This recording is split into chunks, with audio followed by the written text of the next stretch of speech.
Ouais, salut à tous, c'est Sturi, bienvenue sur l'épisode numéro 29 de mon incroyable carrière sur Total Extreme Wrestling 2016 avec la ECW en 1997. On est précisément la première semaine du mois d'avril 1997 et on se lance vers une aventure. Alors je sais pas encore exactement dans quelle disposition je vais tourner cet épisode parce que je vais probablement le tourner, enfin commencer à le tourner, faire une ellipse parce que j'ai un peu de temps devant moi, mais pas suffisamment là tout de suite pour faire un épisode complet.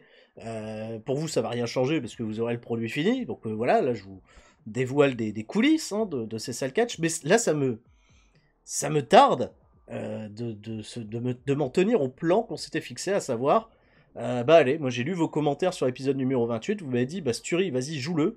On va tenter d'aller chercher ce niveau culte, quitte à perdre de l'argent, et je m'attends à ce qu'on en perde, quitte à peut-être se prendre un revers de la médaille totalement incroyable. On va tout de suite, regardez, j'ai pas peur. J'ai peur. Moi, j'ai peur de rien. J'ai peur de rien. Maximum seuil, je vous le dis. Hop, je l'enlève. Nos limites. Voilà, ça y est. Machine arrière ne peut plus être faite désormais. Quand je vais avancer d'une journée, nous allons atteindre le niveau culte. Ok. Maintenant, pour s'y préparer, pour faire les choses le plus proprement possible, je vais quand même avoir des contraintes. Je me suis renseigné, je vais avoir des sacrées contraintes, notamment par rapport à mon broadcast. Par rapport à mon broadcast, à part si je cheat et que je me rajoute de la thune, je vais être confronté à un problème et je vous explique.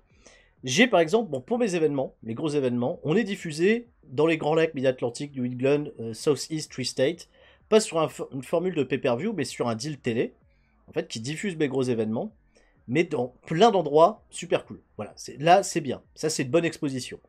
Et ça se termine ce mois-ci. J'ai encore deux shows à faire. Il y aura Hostile City Showdown qui arrivera là à la fin de la semaine et à la fin de la troisième semaine un autre show. Donc il y aura deux gros événements ce mois-ci en plus des shows télé. Et les shows télé sont diffusés, eux, uniquement dans trois états.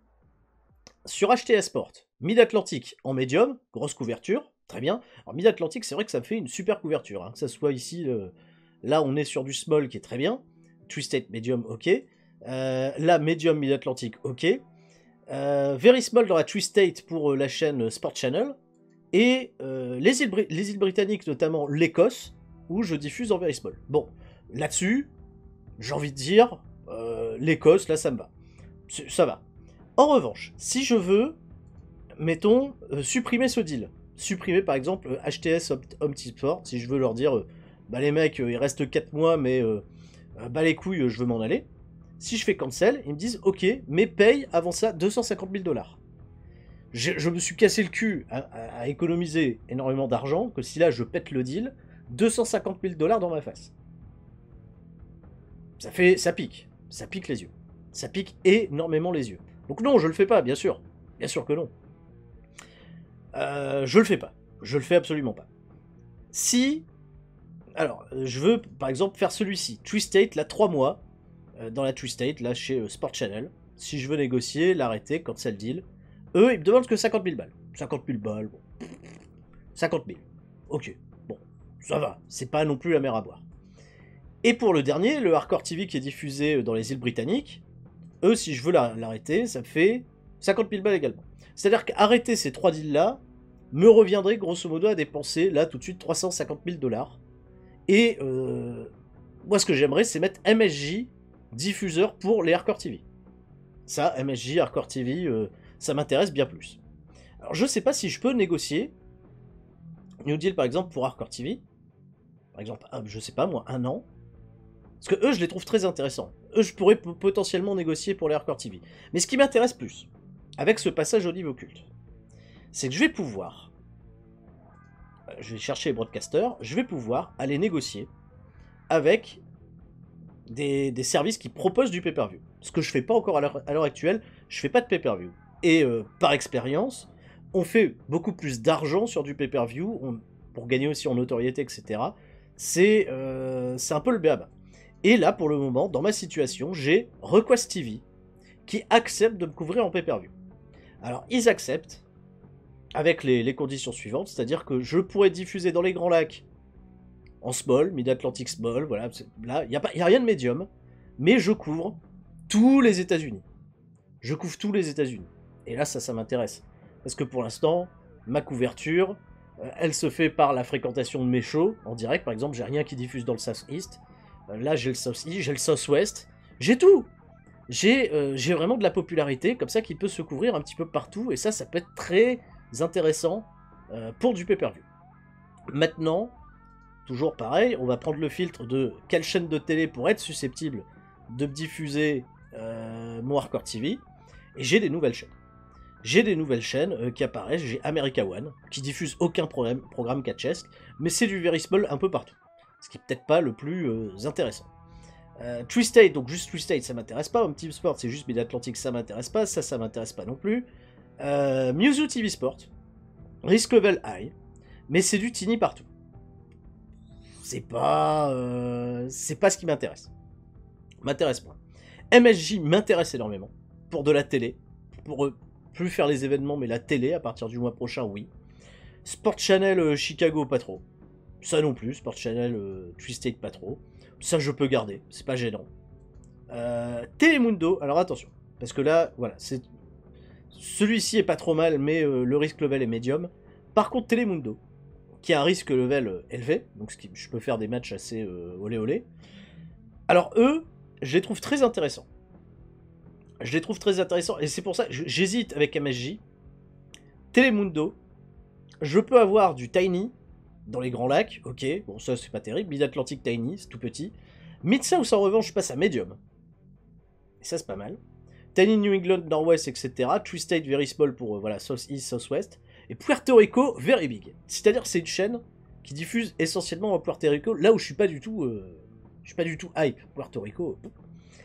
Je me dis que avoir deux deals télé qui peuvent pas se chevaucher, c'est complexe. En revanche, je peux avoir très bien deux shows télé dans la semaine. Un show hebdomadaire diffusé sur Telemundo, un show hebdomadaire diffusé sur MSJ. Je vais rester vraiment sincère avec vous. Hein. Ce qui m'intéresse, c'est de passer le show télé sur MSJ. Telemundo, j'ai un truc qui me dit plus grosse couverture dans des endroits différents.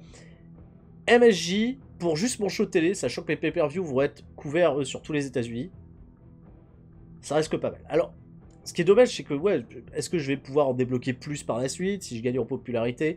Je sais qu'aussi mon produit est assez risqué, hein, voilà, donc je peux pas aller négocier avec n'importe qui. Mais, il y a des trucs intéressants à faire. Alors, ça aussi, ça avait demandé de passer les Hardcore TV à 1h30. Alors, je sais pas si je vais faire du 1h30 tout le temps, mais ça me gêne pas là, de claquer, voilà, 1h30 désormais. 1h30, même si je la remplis pas. STV a blocked this change. Ils veulent pas que j'ai un show, ok. STV veut pas que je produise des shows si longs. D'accord, ok. Ah ouais, donc eux c'est 1h, donc je peux pas. Je peux pas passer à 1h30. À cause de STV. Qui diffuse encore pendant 2 mois en Écosse. Ah d'accord. Bon. Bon bah tant pis. Je reste sur 1h. C'est tout. C'est tout. Voilà, donc là je vous ai un peu occupé pendant ces 10 premières minutes à vous expliquer un petit peu le b.a.-ba de la situation, sachant également voilà, que Matt Hardy s'est blessé, Steve Austin a des offres, et surtout le fait de passer en culte va me permettre de signer des contrats pour des catcheurs. Signer des contrats. Ah, et Chris Benoit, qui vient de recevoir une proposition de contrat de All Japan Pro Wrestling, je vais pouvoir lui proposer un contrat signé derrière pour essayer de le garder. Et je vais essayer de faire la même pour Dean Malenko, hein. Je vais lui proposer un contrat signé dans la foulée. Bah les couilles, moi je tente. Je vois que Dean Malenko, là, qu'est-ce qui se passe? Il est potentiellement disponible. Je vais attaquer sévère. On attaque dans le col du Galibier. On va pas se laisser faire. Alors j'avance ma petite journée. Je vais passer au niveau culte. Voilà, ça va être un grand moment pour nous. Ah, attention, on est prêt, niveau culte. Oh, l'émotion sur le profil de Jerry Tweet. Voilà, ça y est. La ECW vient de passer au niveau culte. On peut s'applaudir quand même parce que on l'a géré. Bien Maggie Cutty, son contrat se termine ce mois-ci, donc on va peut-être faire quelque chose. Masato Tanaka aussi a des offres, et Masato Tanaka c'est un catcheur que je suis énormément parce qu'il a des super stats en hardcore. Par contre, voilà, hardcore, brawling hardcore c'est fantastique, Masato Tanaka, mais c'est absolument pas populaire du tout du côté de chez nous. Voilà, c'est très populaire au Japon. C'est correctement, c'est du 60. C'est correctement populaire au Japon, il est jeune, Il peut encore apprendre plein de trucs. Masato Tanaka, c'est un catcheur qui a fait aussi l'histoire de la OCW. J'étais pas intéressé dans un premier temps, mais vous m'avez aussi suggéré d'aller recruter de nouveaux catcheurs, d'un peu du vent frais, etc. Je vais proposer, même peut-être mon premier contrat signé, je vais le proposer à Masato Tanaka. Allez. Qui me demanderait un 1500 $ par apparence, qui me ramènerait à un 6500 $ si je le payais au mois. Il faut compter que, voilà, en général, on a 5 shows dans un mois. On a 4 shows télé et un show à gros événements. Sachant que j'utilise pas toujours tous les catcheurs sur tous les shows télé, parce qu'on a qu'une heure à la télé. Donc filer des contrats signés à tout le monde serait un gouffre financier, ça c'est évident. En revanche, je peux aller proposer, je pense, un petit contrat signé à un Masato Tanaka que j'aimerais avoir dans ma compagnie, qui m'intéresse, qui a un profil très intéressant, plutôt que d'aller le voir, tu vois, se prendre un contrat chez New Japan ou All Japan, où je vais pas m'en sortir, tu vois, où je vais jamais pouvoir le récupérer. Alors je vais pas lui proposer 6005, parce que je vais toujours faire un petit peu de négoce, après bah, ça sera lui de choisir, peut-être qu'il a des offres sur la table plus intéressantes, je vais lui proposer 6100, je vais pas mettre de bonus, parce que tu peux mettre, par défaut, il y a un bonus. Tu lui donnes aussi tout de suite une prime à la signature du contrat.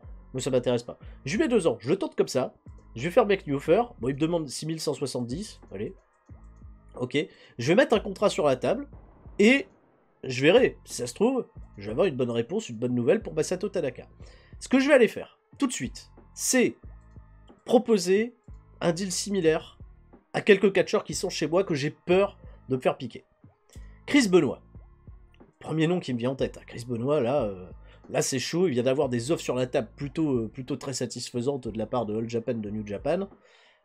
Tu vois, on est sur du 10 700 $, ce qui me reviendrait à l'utiliser à peu près sur 5 utilisations dans le mois, un peu plus de 2000 balles par mois. Là, aujourd'hui, il a 1980. Il a une cote qui ne cesse de grandir, Chris Benoit. Ça peut être une très grosse star de la compagnie dans les semaines, mois à venir, années à venir, bien entendu, on connaît son potentiel. Je vais lui proposer 10 600 $ par mois. Sur un contrat de 2 ans. 2 ans. Je ne l'utiliserai jamais en dessous de Upper Mid Carder.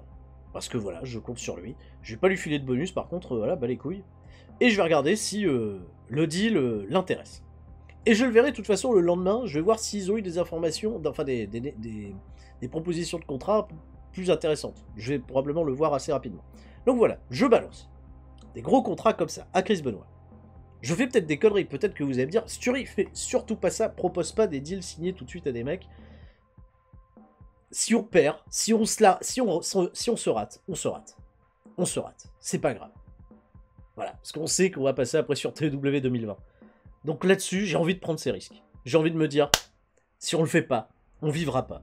Et si on fait une erreur, on apprendra de nos erreurs. Et on apprendra à ne plus les reconnaître, les recommettre. Et je vais proposer, je pense, c'est... Bah attends, parce que j'ai Beulah McGillicuddy qui me... Beulah McGillicuddy, j'ai pas trop peur. Elle est à 400 $ par mois. Si je négocie, je vais pas négocier en deal signé, hein, c'est pay par appearance.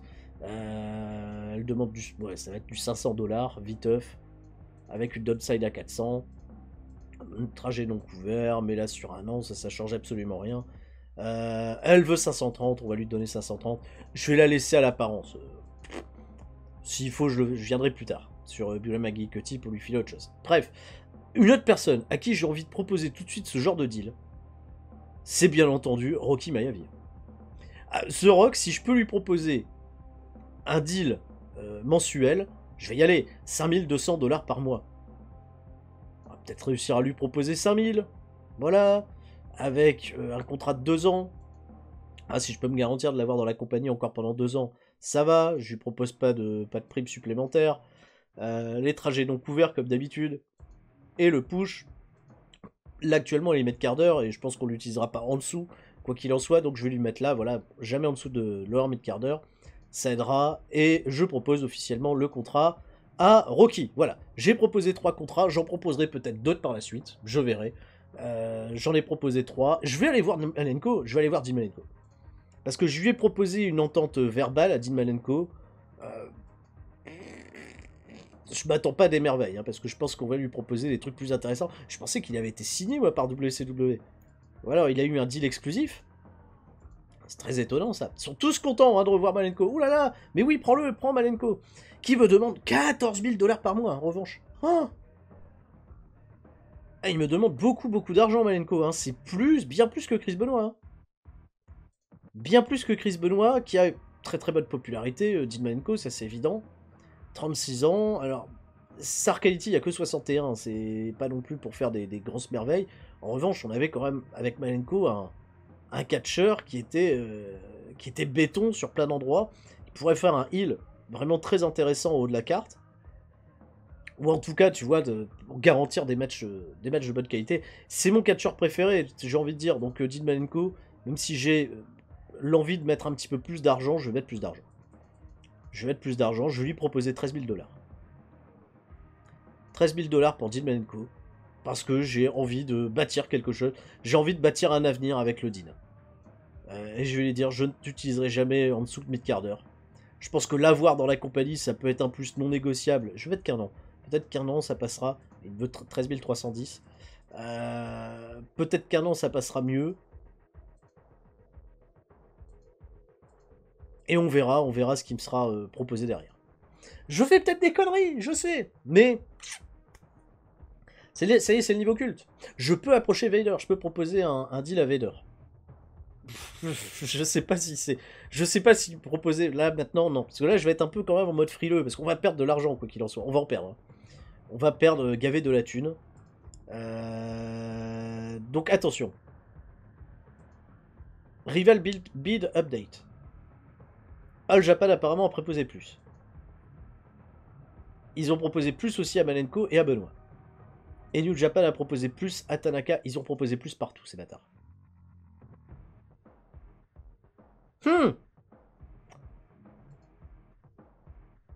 Ah, ça va faire de la grosse négo. Hein. Ça va faire de la très grosse négo. Est-ce que si je balance... J'ai un peu d'argent d'avance, allez. On va leur filer 1000 balles. Pour aller t'acheter, je sais, pour aller t'acheter de console. Voilà, filer 1000 balles à Malenko, à Benoît, à tout le monde. Make new offer. Ça sera une des deux offres que je vais véritablement considérer. Très bien. Peut-être que Benoît va rester. C'est ça qui va être prenant. Hein. C'est est-ce qu'on va réussir à s'aligner, à les obtenir. Parce qu'on est quand même en compétition avec des compagnies qui sont mais à des années-lumière au-dessus de nous. Hein. C'est bien plus populaire que partout. Hein. Les All Japan, les New Japan, c'est du bien plus populaire. Si on arrive à leur choper au nez et à la barbe des talents comme Malenko, comme Benoît, j'ai envie de dire, on gère hein, les mecs. On gère pas mal. Et même Masato Tanaka, tu vois, Masato Tanaka à qui je vais proposer un contrat alors que pendant longtemps j'en voulais pas, quoi. Et ben je vais lui proposer 6500. Voilà. Voilà. Et lui, on va lui filer que 500 balles. Lui, il achètera une Game Boy. Voilà, en plus. Make new offer. Accept, but I have better offer for... Oh! Non, lui, il a encore des meilleures offres ailleurs. Alors, on va lui filer 1000 balles quand même. Allez, c'est bon, tu auras une PlayStation. Il a encore des meilleures offres. Mais qu'est-ce qu'on lui propose à ce garçon? C'est hallucinant.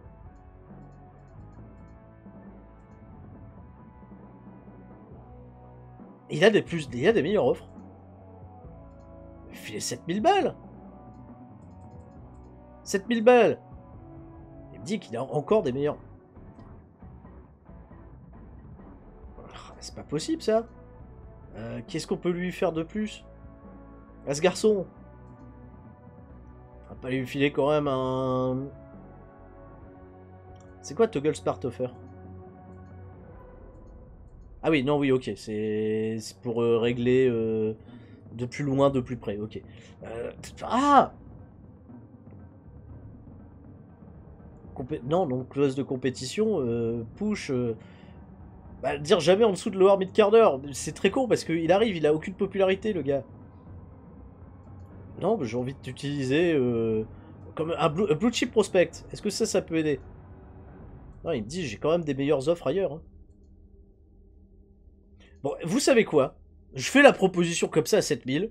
J'aurais probablement pas, lui. J'aime pas perdre, hein. C'est un truc de fou. Je veux pas lâcher, je veux rien lâcher. Et je vais m'en mordre les doigts, là, de pas avoir pris Masato Tanaka au bon moment. Bon, réponse après le show, réponse après ce Hardcore TV où, rappelez-vous, on s'était prévu de faire un Taz contre Devon Dudley, pour la déconne. Terry Funk, John Zandig, ok, ça base, Devon aussi, il prend des tips là maintenant sur le micro, Devon il va être incroyable. On a un chouette show là qui se prépare, très chouette show. Hardcore TV, et juste derrière, il y aura, je le rappelle, un énorme booking à se préparer pour le Hostile City Showdown. On est parti, c'est pas là que je dois appuyer, c'est ici, booking, et de retour dans un tout petit instant. Et c'est parti pour le show avec un triple threat, pour décoller entre des catcheurs que j'utilise pas trop. Et un Sean Waltman à qui je continue de donner un petit peu de momentum. C'est un travail que je fais un peu sous-jacent pour Sean Waltman, je continue de lui donner des victoires comme ça. Je me dis que je peux le... J'ai pas encore testé contre Edge, contre Sexton Hardcastle. Sacristain Château-Dur contre le X-Pac. Ça pourrait être assez intéressant si je lui redonnais un peu de momentum à Sexton Hardcastle dans son programme avec Edge. Donc ça nécessite un petit travail en amont. Et puis comme ça, je teste un petit peu des équilibrages avec un Shane Epps, avec un Stevie Richards. Tu me donnes un match d'ouverture pas trop mal. 63, la note plutôt correcte. Sean Waltman a porté le match apparemment. Il remporte la victoire après Moonsault. Shane Epps me fait un 49 des familles sympathique. Waltman, voilà, c'est honnête, c'était du test. C'était du test. Derrière, grosse promo très intéressante, où Paul Heyman oblige Rocky et Chris Benoit à faire équipe ce soir. Les mecs, voilà, je veux pas d'embrouille au sein de la Dangerous Alliance, vous allez faire équipe. Ils sont pas super contents, mais ils font un bon segment, voilà, qui me fait du 78. Et derrière, ils vont affronter les originaux, qui tease, tu vois, de la brouille entre le Sandman et Tommy Dreamer, c'est pas terrible, mais j'ai besoin de leur donner du momentum parce que je vais faire un match revanche contre les Dudley Boys, bien entendu, à Hostile City Showdown, parce que c'est un petit peu les deux seules équipes véritablement bankable pour le moment et qui sont dispo pour ce programme. Les originaux vont battre Rocky Maivia avec Chris Benoit, quand le Sandman, qui râle souvent quand il gagne pas, donc je vais lui donner une victoire sur Rocky, qui est plutôt cool quand il gagne pas, ça, il va pas râler. Chris Benoit fait le plus gros du taf dans le match, il a une note de 81, ça me fait un très bon 72. Et le potentiel futur heel turn pour le Sandman est un petit peu, tu vois, pressenti sur ce match. Donc, quelque part, tout va bien. Tout va bien. Et Benoit aura encore des raisons de se plaindre de Rocky, et Rocky pourra encore être drôle par rapport à tout ça. Juste avant le main event, qui je le rappelle, Taz contre Devon, c'était ce qu'on avait prévu, Kurt Hennig vient rendre visite aux Dudley Boys, et accompagné de Jenna Jameson, comme ça on voit une belle demoiselle pendant le show, voilà, c'est important, c'est dans les conditions, c'est dans le contrat. Tiens, on m'informe que la gimmick de Bubba Ray Dudley a tendance à stale, je vais peut-être le passer en badass, lui mettre la même gimmick que Devon, on va peut-être passer là-dessus. Et la storyline avance sur ce segment qui est plutôt correct, qui me fait du 77. Derrière le match, j'ai fait un Cole Miller Gloves match, et j'ai mis le titre World en jeu, même si bon, ça mérite pas non plus qu'on mette le championnat du monde en jeu, et puis ça laisse pas non plus un énorme suspense. Ça me fait quand même un super 78. Victoire de Taz par soumission. Pendant le match, Kurt Hennig est intervenu et a frappé accidentellement Devon, comme ça Devon reste fort. Vous pouvez perdre, mais ça frustre un peu Kurt Hennig, et ça régale un peu notre ami Taz, qui avait un peu de mal d'ailleurs apparemment sur la fin du match. J'ai fait un match qui a duré 15 minutes 45, c'est pas non plus... voilà. Même Devon, un peu de mal sur la fin, ok. C'était un petit peu trop long. Note de Taz de 80, seulement 60 pour Devon Dudley. La storyline avance, ça me fait quand même un 78 que je trouve très raisonnable pour ce genre de duel. Et c'est vrai que utiliser du Devon, du Bubba Ray Dudley, pas forcément tu vois en équipe, mais peut-être aussi en solo, peut être un avantage considérable, même si bon en équipe là... ils me font des notes en ce moment qui me fascinent. 75, ça me fait un très bon rating pour un très bon Hardcore TV, le dernier avant Hostile City Showdown. Qui va être très intéressant lui aussi à booker. Allez, on avance. Des réponses à des contrats qui sont proposés, c'est Beulah McGillicuddy, pour l'instant c'est pas ce qui est le plus attendu. Qui accepte bien entendu son contrat, extension de contrat, et derrière, on est en attente sur Masato Tanaka, Chris Benoit, Dwayne Johnson et Dean Malenko. Ok. Je souffle. Dans 2 jours, Hostile City Showdown. On se donne rendez-vous là-bas si je suis pas interrompu par un contrat. Ouh là là. Ouh les contrats. Ouh les contrats. C'est ce soir Hostile City Showdown, mais avant. The Rock, je pense, accepte son contrat signé. Pas trop de surprises là-dessus. C'est plus autour de Benoit et de Dean Malenko et Masato Tanaka, bien entendu, qu'il y a du suspense. Dwayne devient donc de ce fait exclusif à la ECW, donc au moins je suis tranquille pendant 2 ans, The Rock sera ECW. Pas de problème là-dessus. Derrière, pas de grosses informations. On fait quand même un 0.74 de TV rating. J'ai revu, il n'y a pas si longtemps que ça, l'épisode numéro 23, je regardais le 23, pour aller un petit peu me remémorer ce qui avait été fait, et on faisait du 0.15. T'imagines que là on est sur du 0.74. C'est fou, c'est quoi? C'est ce passage au niveau culte qui fait que ça boom d'un coup. Road Warrior Hawk signe un deal avec WWF, ok. Donc là je peux plus avoir les Road Warriors au cas où. Et Terry Funk termine une période de prêt avec IWA Japan, donc ça m'intéresse pas trop. Et on est prêt pour Hostile City Showdown. On va croiser les doigts. Donc, broadcaster MSJ, ok, pas de problème là-dessus. Ok, super, MSJ, on en fera un note un petit peu plus tard. Pas de note, pas de backstage incident. Booking, show, c'est parti. Hostile City Showdown qui va débuter devant une foule. Je rappelle, hein, on est au NJ Izod Center, il y a 20 000 personnes. 20 172 personnes, t'imagines. Affluence de taré. Hostile City Showdown. Avec annonce de Paul Heyman pour ouvrir le show. Le main event qui était annoncé donc entre Taz qui défend contre Kurt Hennig et Chris Benoit, les 2 challengers déclarés, sera pour la première fois un Ultimate X match. Alors c'est une stipulation qui vient tout droit de TNA, hein, donc tu vas avoir la ceinture qui va être suspendue au-dessus du ring avec t'as des cordes, en fait t'as des piquets au-dessus du ring, et au milieu des cordes il y a le truc, donc en fait il va falloir grimper à la corde, tu vois, te pendre à la corde pour décrocher le truc parce qu'il n'y a pas d'échelle, rien. Et c'est une première, tu vois, comme ça, première fois, triple sweat match, on fait quelque chose de nouveau, je me suis dit bon. Et puis ça m'arrange. Ça m'arrange de faire un combat où le vainqueur, c'est pas un match de échelle, ça change un peu, et le vainqueur ne sera pas obligé de river les épaules de quelqu'un. J'en dis pas plus. Super segment. 86. Pour l'annonce. Les gens sont ah, c'est nouveau. Ah, super. Niveau culte. Ah, 20 000 personnes. Ah, advertisé comme ça. Le jour du show. Ah, incroyable. Derrière, Raven et Matt Bullbuster affrontent les Suicide Blondes. J'ai pas voulu faire tout de suite un match de championnat de télé avec Raven contre Sexual Castle. J'ai voulu reconsolider un petit peu le momentum de Sexual Castle dans un match qui a du très bon catch et de la bonne hit. Les Suicide Blondes vont battre Raven et Matt Bullbusters dans un Culminance Groove match, donc match assez violent, hein, parce qu'il faut aller chercher un truc, un gant de fer pour pouvoir frapper ses adversaires, c'est bon, ça marche bien. Sexual Castle va battre Matt Bullbuster par pinfall après une double spear hein, qu'ils vont faire avec une double spear et avec je sais pas le truc en fer, je sais pas comment ils se démerdent. Et sur ce match, Sexual Castle était le head and shoulders above everyone else. Et c'est vrai qu'il me fait une note secours de 89. Edge, note de 89. Et super chemistry, bien entendu, quand Christian et Edge font équipe. Matt Bullbuster fait un 64, honnête, tout comme Christian. 76 pour Raven. La storyline avance correctement avec ce match. Derrière, logiquement, comme il vient de prendre une victoire importante, Edge, il défie Raven pour plus tard, dans un match pour le championnat de télé. Au moins les bases sont posées, la storyline continue d'avancer, et Sexual Castle prend, tu vois, en assurance pour le segment. C'était logique. Et puis on voit Kimona ou Alaneya parce que voilà, elle est jolie. La suite. Pour la déconne la plus totale, toujours dans l'idée de faire gagner du momentum à Sean Waltman, il va battre Al Snow. Ça me fait une note de 72, on s'en fout, c'est 10 minutes 46, victoire par soumission. Ça marche bien. 74 pour Sean Waltman, 62 pour Al Snow, qui me fait un bon match. 72, ok, très bien, c'est très honnête, très très bien. Oh, derrière, énorme segment, gros segment sa mère. Les originaux, le Sandman, Tommy Dreamer et Kim Anthony, disent, voilà, il y a eu des choses un peu douteuses entre le Sandman et Tommy Dreamer, mais il faut savoir que là, depuis qu'on a battu Rocky et Chris Benoit, on est surmotivé comme jamais et on va aller battre Devon Dudley, Bubba Dudley, surtout que Devon il est dans le doute, il vient de perdre contre Taz. Ils font un truc genre on est méga soudés, on est des vrais frères, on va foutre le bordel, etc.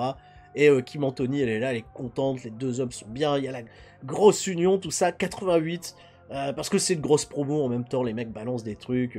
Ils sont fun comme au premier jour, tu vois, le Sandman et le Tommy Dreamer, ils balancent des shoots. Les gens les surkiffent. 88. Le match est hyper hypé. Mais toujours pas de tourne. Bien sûr que non, qu'on va pas faire de turn pour le moment. Derrière le match, ça retombe un peu, 75, reste quand même correct. Dans un match qui a du superbe catch, de la très bonne hit, les Dudley Boys vont battre les originaux dans ce match hardcore. 14 minutes 23. Bubba Ray Dudley va battre Tommy Dreamer après un 3D. Les Dudleys font leur première défense des championnats par équipe. Le Sandman et le Weak Link. Ok. Mais derrière, il y a quand même des notes. C'est les copains. Alors Bubba Ray Dudley fatigué apparemment. C'est bizarre que ça te fasse à 75 parce que les notes. Devon claque un 93 des familles, Bubba Ray Dudley un 87. Les fous. Tommy Dreamer 83, le Sandman 73. C'est bizarre que ça me fasse qu'à 75 parce qu'il y avait vraiment, je pense, tous les ingrédients pour faire un match peut-être un des meilleurs de l'histoire des matchs par équipe de la ECW.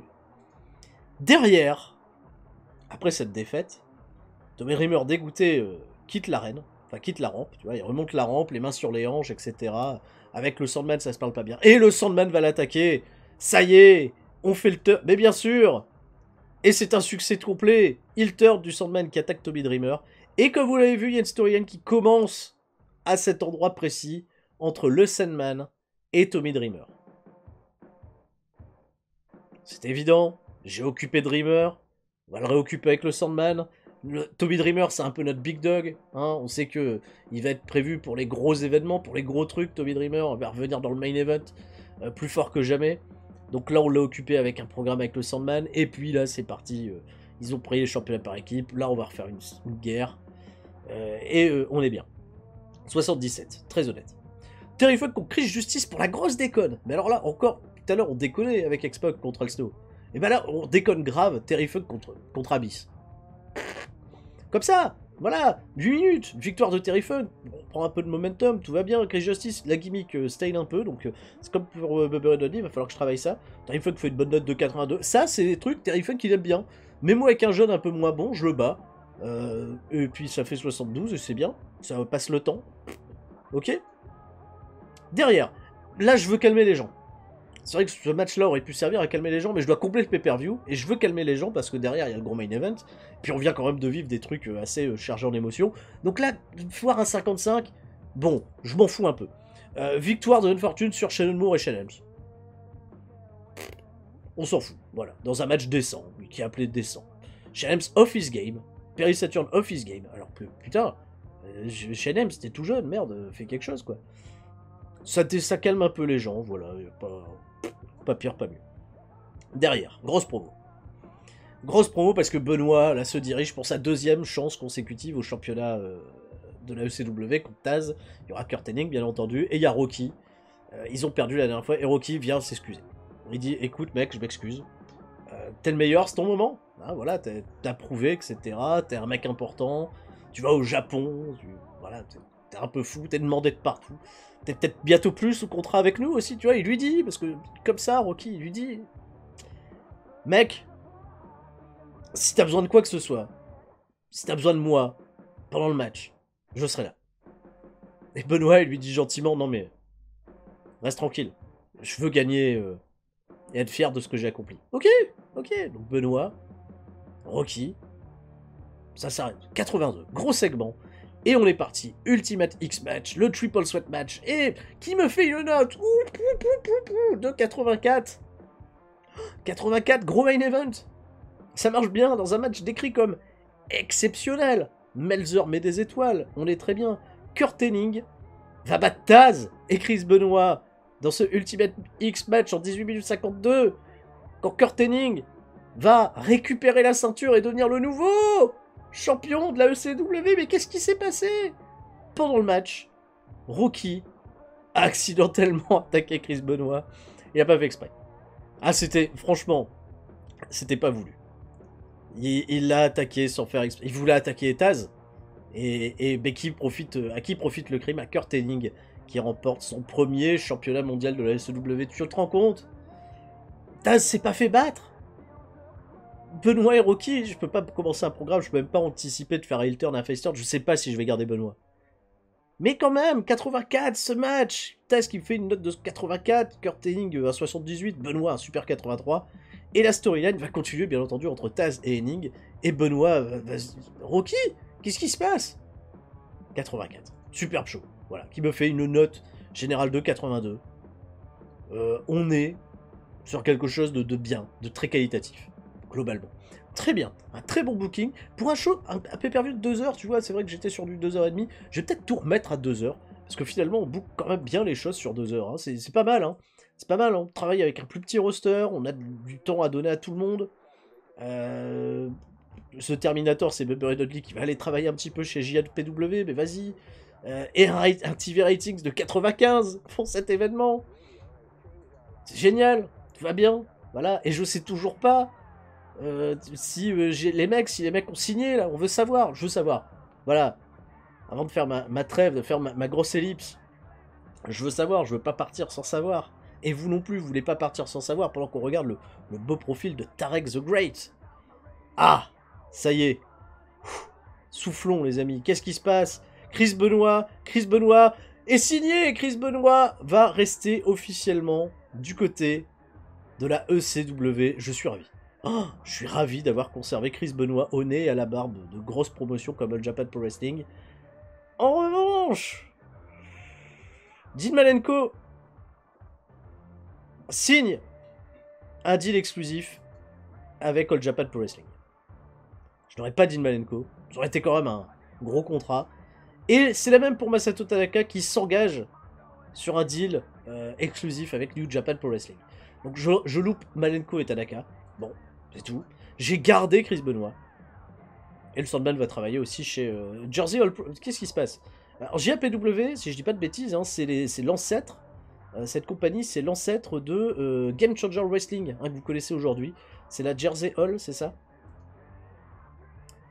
Jersey, JAPW, qui est très loin d'ailleurs. Oula, c'est très étonnant. Voilà, JAPW, c'est ça. Hein. C'est la fête du Jersey. Jersey All Pro Wrestling. Si je dis pas de bêtises, hein, c'est la compagnie qui devient par la suite Game Changer Wrestling. Alors, c'est récent, hein, c'est il y a 5 ans, je crois, que Game Changer Wrestling reprend en fait Jersey All Pro Wrestling. Ok, voilà. Donc c'est normal après qu'il y ait des catcheurs populaires de Mid-Atlantique qui vont travailler là-bas. Ils ont un petit roster mais avec des noms qu'on connaît bien. Y a Shaggy Tudop forcément, tu vois. C'était un petit peu le point d'attache. Franchi Bernard, qui est un arbitre. Ok. Un arbitre qui bosse pour 4000$ si je le signe. J'ai pas envie de le faire bosser. Ils ont Broussard, ils ont Bill Alfonso. D'accord. Ils ont Balls Mahoney, qui veut plus travailler avec nous, bien entendu. Très bien. Il est très intéressant de voir que, depuis la victoire de Kurt Hennig, le championnat ECW World a perdu en popularité. On est à 92 en prestige. Contre un championnat de la télévision détenu par Raven, qui n'a pas été défendu là récemment. Il n'y a pas encore de défense, Raven, qui est à 100. Il est au max. Et les championnats par équipe, eux, sont à 95. Eux, c'est à 95. En même temps, là, ça tourne entre deux équipes. Hein, voilà. Les Dudley Boys sont champions par équipe pour la 4e fois déjà. Hein. Ce qui est loin d'être déconnant. Et il va falloir que je pense à recréer des nouvelles équipes, à recréer du challenge, peut-être à faire tourner face les Dudley Boys, pour essayer de s'amener sur d'autres terrains. À voir en tout cas, mais hey, ou Edge et Christian, hein. Même si Edge vient un projet avec Raven. Mais je pense que Raven va gagner la feud contre Sexton Hardcastle. Je vais probablement faire gagner cette feud à Raven, et ouais, c'est une idée qui est là, hein. Taz va le reprendre, ce championnat du monde, à Kurt Hennig. Voilà, Kurt Hennig, ça fait classe de se dire, ah, Hennig, il a un championnat, quoi. Ah bon? Bah, c'est quand même cool. Ah, c'est le prestige, t'as quand même Mr. Perfect, champion. Ah. Taz est champion depuis janvier, il aura pas eu un très long règne finalement. Il a 6 défenses de titre, ce qui est loin d'être déconnant, mais il a pas un très long règne. On n'a pas fait beaucoup de longs règnes, je regarde. Voilà, ça avait tourné là, entre Raven et Tommy Dreamer. On n'a jamais su faire de très très longs règnes. Pour autant, voilà, les titres ont quand même un chouette prestige. Si, quand même, Roddy Piper, on lui a fait un bien long règne. Il l'a gardé quand même du mois d'août au mois de janvier, ce qui est pas déconnant. Ce qui est pas déconnant, là on a du janvier à avril pour Jeff Jarrett. Je suis plus à l'aise à booker des champions heel que les champions babyface. Hein, mais je pense que c'est naturel. Quand t'écris des choses, c'est toujours plus simple de donner des titres à des heels qu'à des faces. Et te faire courir des faces derrière, c'est plus simple. Enfin bon, peut-être que je vais pas refaire venir Taz sur Kurt Hennig tout de suite. Peut-être que je vais faire je vais peut-être faire une étape entre les deux avant. Je sais pas encore. Booking du prochain Hardcore TV avec des locker room incidents pour démarrer. John Zornig et Paul Heyman. Oula, qu'est-ce qui se passe? Ça peut être Paul Heyman. Les bombes backstage. Ah ok. Ok, ils se sont découverts une passion en commun. Ils adorent les Lego. T'imagines quand même John Zornig et Paul Heyman. On a une passion en commun, on adore les Lego. Ah bon? Ah ben merde alors. Et incident entre Terry Funk et Devon Dudley, qui, dans des tips sur la psychologie, toujours, tout va bien, dans le meilleur des mondes. Backstage Rating qui reviennent à un super 94. Et j'ai envie de tenter quelque chose.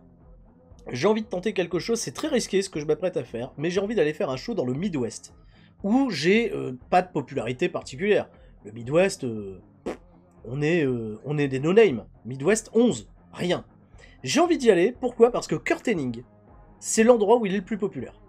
Kurt Hennig, dans le Midwest, il a la popularité de Zeus. Voilà, c'est la popularité de Zeus.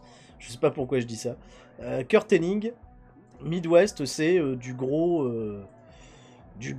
82. Très gros 82. Par contre, derrière, les autres, c'est pourri. J'ai juste envie de le faire parce que derrière, essayer d'aller regagner de la popularité dans plein d'états différents, ça va me faire une audience pour Avos. Il y a une bonne industrie quand même qui est présente là-bas. Peak Best Venue, on va me dire, tu vas aller au CEO de Buffalo Rose, qui doit être un peu pourri, CEO Buffalo Rose. CEO The Buffalo Rose. Donc qu'est-ce que c'est? Qu'est-ce que ça donne ça? Alors, Buffalo Rose. 338 personnes. T'imagines, on a fait des shows avec des 20 000 personnes. Et là, on tente d'aller dans un truc où il n'y a personne. Surtout à un moment crucial où je dois faire des sous, je dois faire de l'argent à fond la caisse. J'ai envie de tester quelque chose de nouveau. C'est l'épisode des tests. De toute façon, on va l'appeler test. C'est Andrew Walker cet épisode. Andrew Martin, pardon. D'ailleurs, on ira voir si Test est dispo, s'il est dans la base de données, on va signer Test. Assign as venue. Allez, hop. On va faire n'importe quoi. Donc je sais pas encore exactement comment je vais booker ça. Je vais essayer d'utiliser des catcheurs qui sont un peu populaires dans le Midwest, même si je dois pas en avoir des masses. Je dois pas en avoir des caisses. Mais le Kurt Hennig, voilà, qui va célébrer sa position. Oh, ça va être quelque chose d'un peu incroyable. On est parti. Alors, je sais que ça va être compliqué. On va en faire des notes assez basses, parce que même là, avec Kurt Hennig, qui est la grosse star dans la région, on a fait 338 personnes, hein, d'ailleurs, on est sold out. Oh là, c'est dur. Kurt Hennig va célébrer avec Jenna Jameson. Voilà, on a gagné, on est champion du monde, etc. L'alliance, voilà, là, là. Et Paul Heyman, il vient les féliciter, bravo, tout ça, et Jenna Jameson, elle fait du charme à Paul Heyman en lui disant, maintenant qu'on est champion, maintenant que moi aussi, quand j'ai signé à la ECW, et que j'ai mis de côté mon passé d'actrice, voilà, parce que c'était une actrice connue, Jenna Jameson, si vous savez toujours pas, voilà, Google, hein, voilà, si vous êtes en âge de googler ça, Jenna, elle demande à Paul Heyman de lui remettre ce que Heyman lui a promis. Mais que lui a promis Paul Heyman? Elle a désormais le rôle d'une figure d'autorité. Elle a le pouvoir de décider des choses au sein de la compagnie, de faire des matchs. Paul Heyman lui a promis. C'était, voilà, elle a usé de ses... Qu'est-ce qu'elle a fait à Paul Heyman exactement? Hein, Paul Heyman qui est marié, qui a des gosses, enfin, qu'est-ce qui se passe? Elle a usé de tout ça. Bref, 57. Au vu de la popularité de la ECW dans cet état, voilà, tu sais, c'est le dur retour à la réalité. Oui, vous êtes populaire dans votre région, mais allez ailleurs pour voir un petit peu. L'angle est bon, hein, parce que regarde, Kurt Hennig s'améliore sur sa gimmick, Jenna Jameson s'améliore sur sa gimmick, voilà, bon démarrage, la foule est un peu chaude, Kurt Hennig a l'air bien. Ok, derrière, petit combat, pour la déconne, avec Sean Waltman qui est assez populaire, il faut le savoir, dans le Midwest, c'est un des endroits où il est le plus populaire, Sean Waltman. Il affronte Bullpen, continue de prendre du momentum, match de 15 minutes, en plus de ça, tu vois, je donne du temps. Bullpen qui est aussi un peu populaire dans le Midwest, 72 pour Sean Waltman qui continue, tu vois, d'accumuler du momentum. Très bien, ça me va. Derrière, Jenna Jameson prend place, désormais elle, tu vois, qui a des affaires, elle a un petit bureau, tout ça, un petit bureau qu'elle a aménagé, avec Kurt Hennig, voilà, petite photo, petit portrait, et Terry Funk qui arrive, ah, madame, il appelle madame, etc. Il veut pas lui manquer de respect. C'est un gentleman, Terry Funk, il parle bien aux dames, etc. Il fait sans manquer de respect. Il n'y a pas que Kurt Hennig qui est populaire ici. Parce que Terry Funk, il a déjà eu des succès dans le Midwest, hein, pas à la ECW, mais par le passé, puisqu'il a 52 ans à ce moment précis de sa carrière. Les gens le connaissent ici, et la décision la plus logique, si vous voulez vous montrer digne de votre rôle, ce serait de m'autoriser, hein, sans trop vous forcer, bien entendu, à affronter Kurt Hennig pour le titre. Ah bon? Bah, elle fait, ah, mais on me donne pas d'ordre, etc. Super angle, hein. On me donne pas d'ordre, mais on va le faire quand même. Ouais. Hop, c'est bien. Tout est bien. Ce segment est bien. Voilà, Julia Jameson, performe poorly. Donc, c'est pas non plus voilà, la performance du siècle. Mais bon, je me suis dit, on va le tenter. Ça me fait quand même 72, ce qui est de bonne note, attention. Et super perf de Terry Funk, voilà, qui fait un peu le péteux, comme ça, pour avoir... Et il a son match, et c'est Kurt Hennig, Terry Funk, le main event ce soir. Chris Benoit contre Stevie Richards. Parce que Chris Benoit, il doit évacuer, tu vois, de la frustration. Rocky est pas là, tu vois, il doit évacuer de la frustration à fond la caisse. Taz est pas là non plus. Mais Chris Benoit, il affronte Steve Richards, il le bouffe. Voilà, 71, bonne note. Un bon gros Chris Benoit des familles.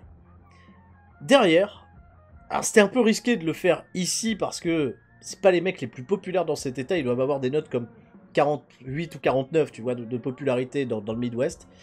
Mais Tommy Dreamer et le Sandman vont se confronter, à distance, c'est-à-dire que bon, on va penser qu'il y a un écran, hein, il y a un écran interposé. Alors on est en 97, les Titantrons, etc. Bon, c'est la ECW, mais il y a un écran. Et Tommy Dreamer vient au ring pour avoir une explication du Sandman, il cherche à comprendre, etc. Parce que putain, tout allait si bien entre les deux, quoi. Il n'arrive pas à comprendre. Et il vient avec Kim Anthony qui est à son bras.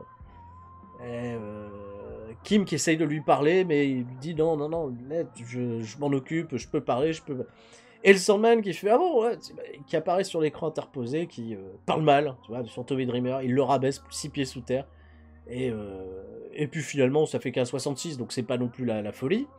Et la storyline perd de la lead forcément parce qu'on est devant une petite salle et ça aurait peut-être mérité d'être sur un plus gros contexte. Après, je me suis dit, bon, il faut bien que je donne, tu vois, une suite à ça tout de suite. 66, on verra bien. Et qu'est-ce qui se passe? Vous ne saurez pas. Il y a un élément prévu derrière. Hein. Là. Bref, dans un match décrit comme exceptionnel, Kurt Hennig va battre Terry Funk. Et ce match, c'est un match technique. J'ai mis Technical Masterclass, j'aurais peut-être pas dû. Parce que la foule était un petit peu chaude, ils voulaient pas voir un match super technique entre Kurt Hennig et Terry Funk, qui a fait quand même une note de 60, horrible, après avec des performances de 84 et 73. C'était pas ce que mon public voulait voir. Les mecs ont performé, ils ont fait un match de fou, ils ont fait des super perfs, dans un Technical Masterclass remporté par Kurt Hennig, mais 60, c'était clairement pas le lieu, l'endroit, la place, la structure pour le faire. Donc ça fait de la merde. 65, petit show, comme ça, pour décoller. On va l'oublier, hein, on va se dire qu'on a fait ça pour rigoler. Et puis on a perdu de l'argent probablement. Et puis tant pis, c'est pas grave. C'est ça le catch. Hein. Bon, plus jamais, hein, je vais arrêter de tenter ce genre de truc là, en tout cas pas maintenant. On va attendre de reprendre de la popularité avec quand les deals télé seront un peu mis à jour. Christian Cage me réclame de l'argent. Qu'est-ce qui se passe? Pourquoi Christian? Qu'est-ce qu'il veut? Il veut des sous? C'est vrai qu'il est payé pour l'instant 438$ par apparence, pas beaucoup vraiment.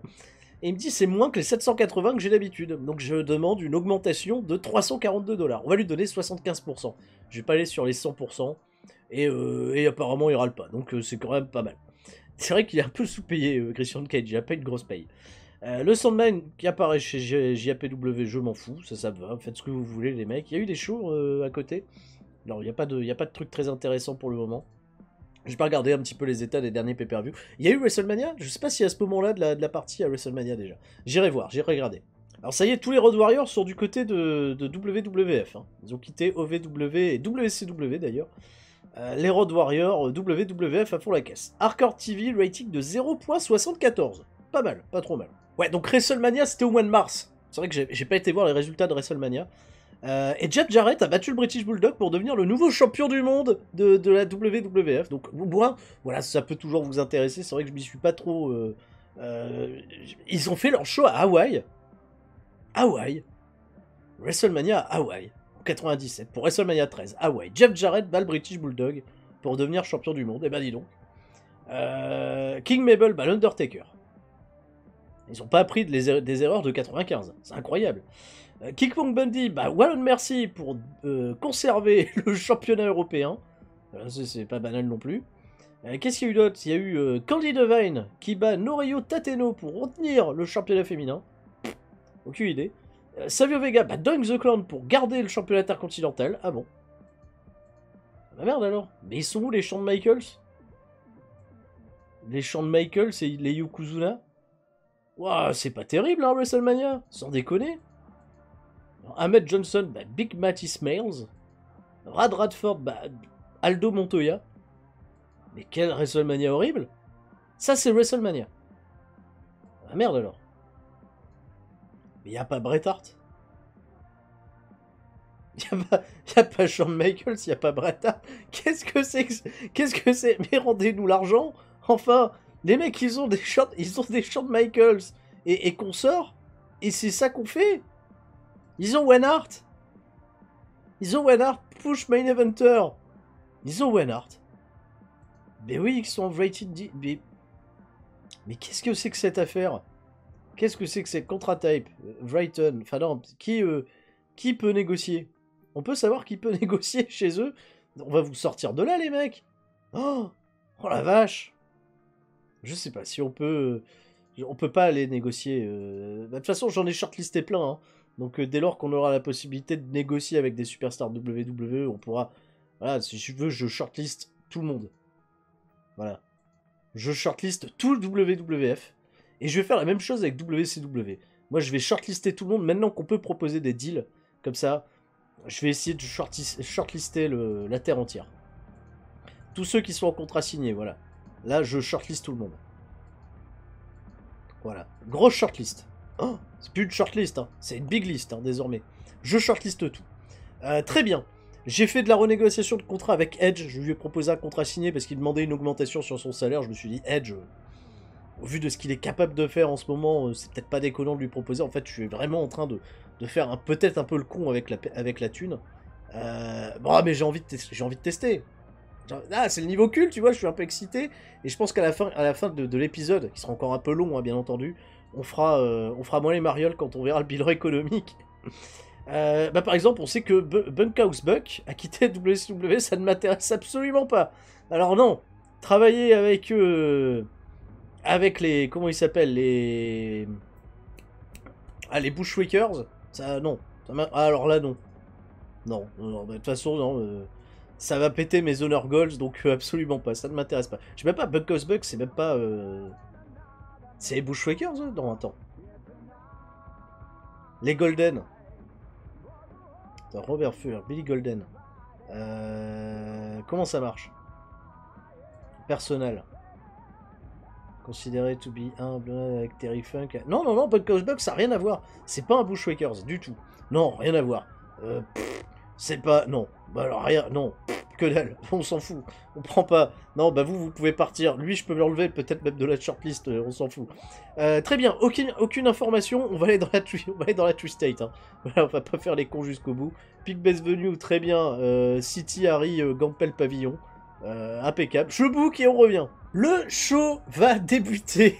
J'ai fait des trucs un peu rigolos. Le show débute avec Kurt Hennig, qui tenait à remercier quand même 2 semaines plus tard. Il faudrait quand même que je remercie celui sans qui je ne serais pas le champion actuel de l'AECW.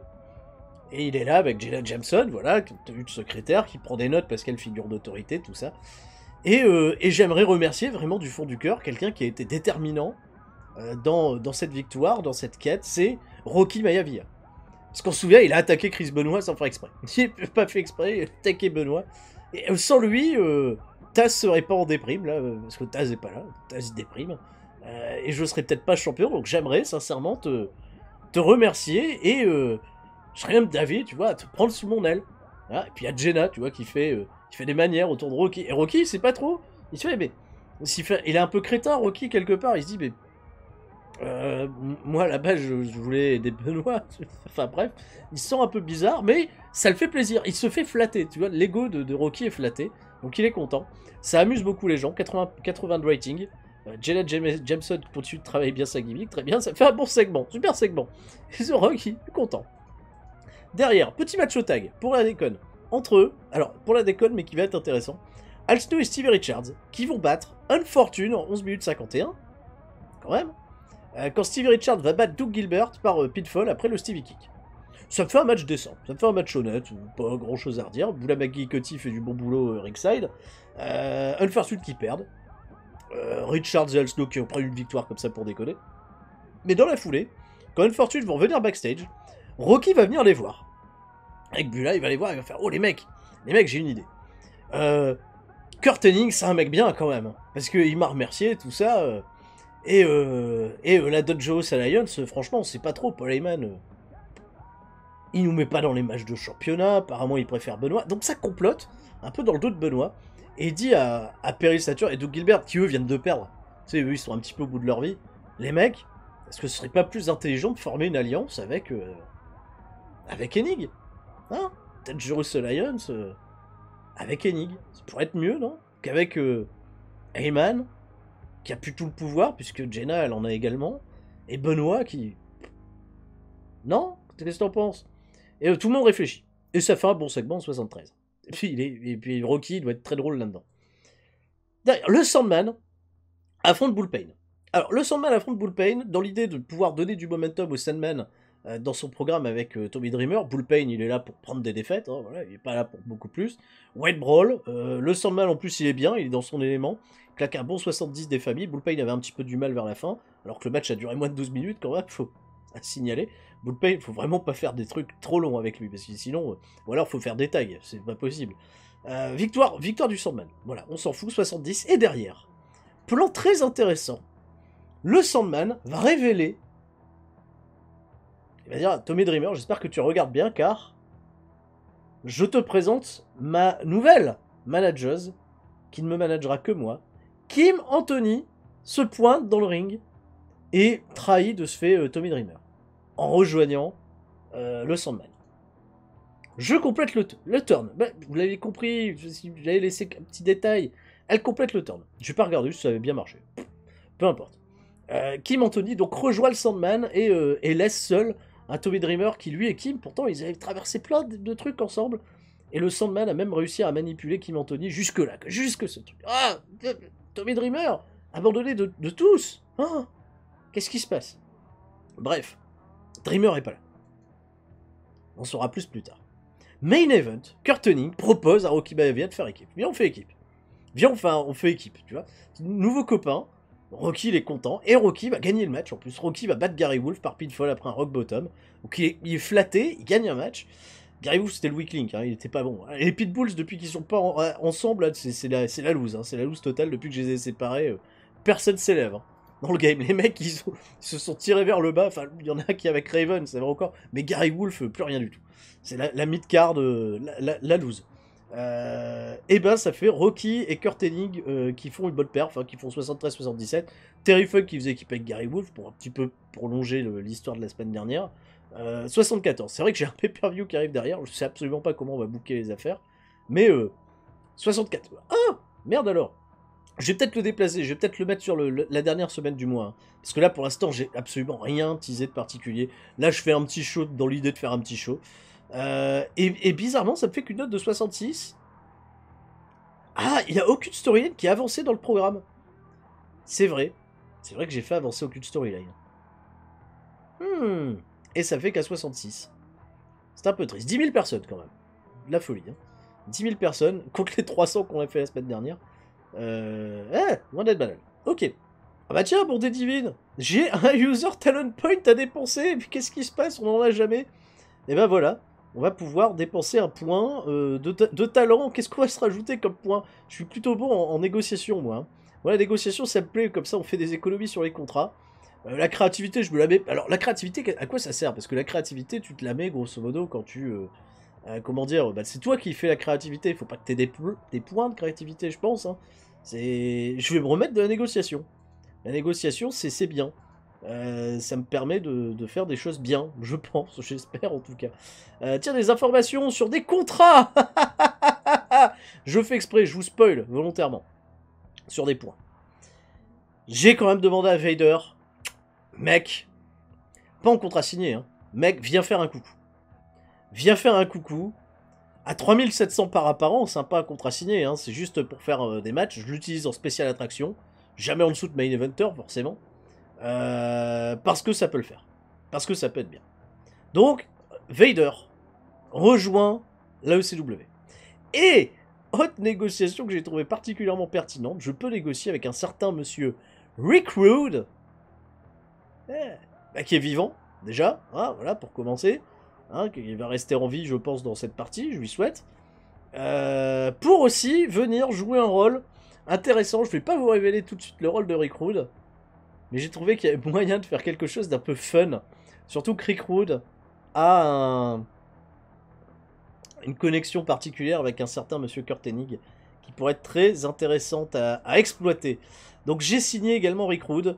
Je suis en négociation de salaire, de renégociation de contrat avec Terry Funk.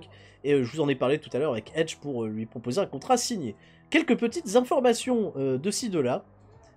J'ai utilisé mon user talent. Bunkhouse Buck, je m'en fous. Totalement. Michael Hayes étant son deal avec WWF. Et Marcus Bagwell étant son deal avec WCW. Donc là, désormais, je vais être averti quand les mecs de WCW seront relâchés, tout comme les mecs de WWF. Alors Jimmy Golden, en revanche, lui, je vais le déshortlister. Voilà, shortlist, je vais lui faire... Non, enlève-le. Lui, ça m'intéresse pas. Déshortlister, voilà. Très bien. Donc ça fait quand même pas mal de petits trucs. Là, je vais leur mettre des places dans le roster. Je vais aller décaler le gros événement qu'on a normalement à la fin de la semaine. Normalement, voilà, Barley Legal, c'est dans 2 jours. On va bouger ça. On va mettre et les pay-per-view pour aller commencer au prochain épisode, c'est ça qui est bien. Je le rappelle, hein, bien sûr, on pourra modifier tout ça. Barley Legal, dans 2 jours. Finalement, changeons, schedule. Déjà, 7 All Lens, je voulais tout mettre à 2 heures. Tout repasse à 2 heures. Et si on fait un peu plus, on fait un peu plus, peu importe. Barley Legal sera en 4e semaine. 4e semaine du mois d'avril. Voilà, on se décale, volontairement. Comme ça, voilà, Hardcore TV dans 6 jours. Et là, je vais pouvoir faire avancer un peu mieux mes storylines. Ok. Mais quel con! Mais quel idiot! En fait, comme j'ai décalé mes semaines de broadcast avec MSJ, je devais normalement le faire là quand même en 3e semaine. Parce que mon deal s'est terminé, je pensais qu'il se terminait à la fin du mois en fait. J'ai raisonné comme ça et c'était la grosse erreur. Mon deal avec MSJ donc est expiré. Malheureusement, vous n'avez pas complété tous les épisodes contractés et vous allez devoir faire face à une action légale. You can expect the case to be completed in several months. Je sais pas exactement, est-ce que je peux le faire quand même? Comment ça marche? Est-ce que je peux négocier dans ce cas tout de suite mon deal pay-per-view? Ah mais ça c'est quand même pas banal. Donc je sais pas à quoi m'attendre, je vais peut-être me prendre une amende dans la gueule. Je sais pas, c'est la première fois que ça m'arrive de pas avoir complété le deal prévu avec une compagnie de télé. Donc je vais découvrir ça tranquillement en claquant des genoux. Qu'est-ce qui m'arrive? Fatou, c'est Rikishi. Fatou, ok, Fatou. Solofa Fatou, Rikishi, qui arrive en fin de contrat avec WWE. Qui a des stats... Qui a des stats déjà, d'une, voilà, 30, Big Heavyweight, Available, etc., qu'on peut négocier. Ça ferait plaisir à Rocky, parce que la même famille, tout ça. Et c'est 5800$ par mois. Fatou. Est-ce qu'on en ferait quelque chose avec Rikishi?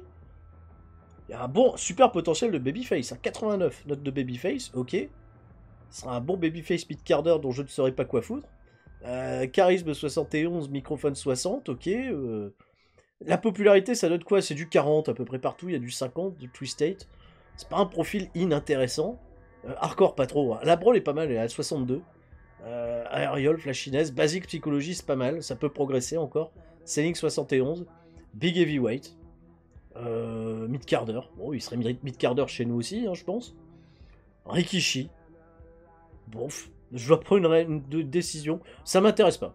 Non, finalement, ça m'intéresse pas.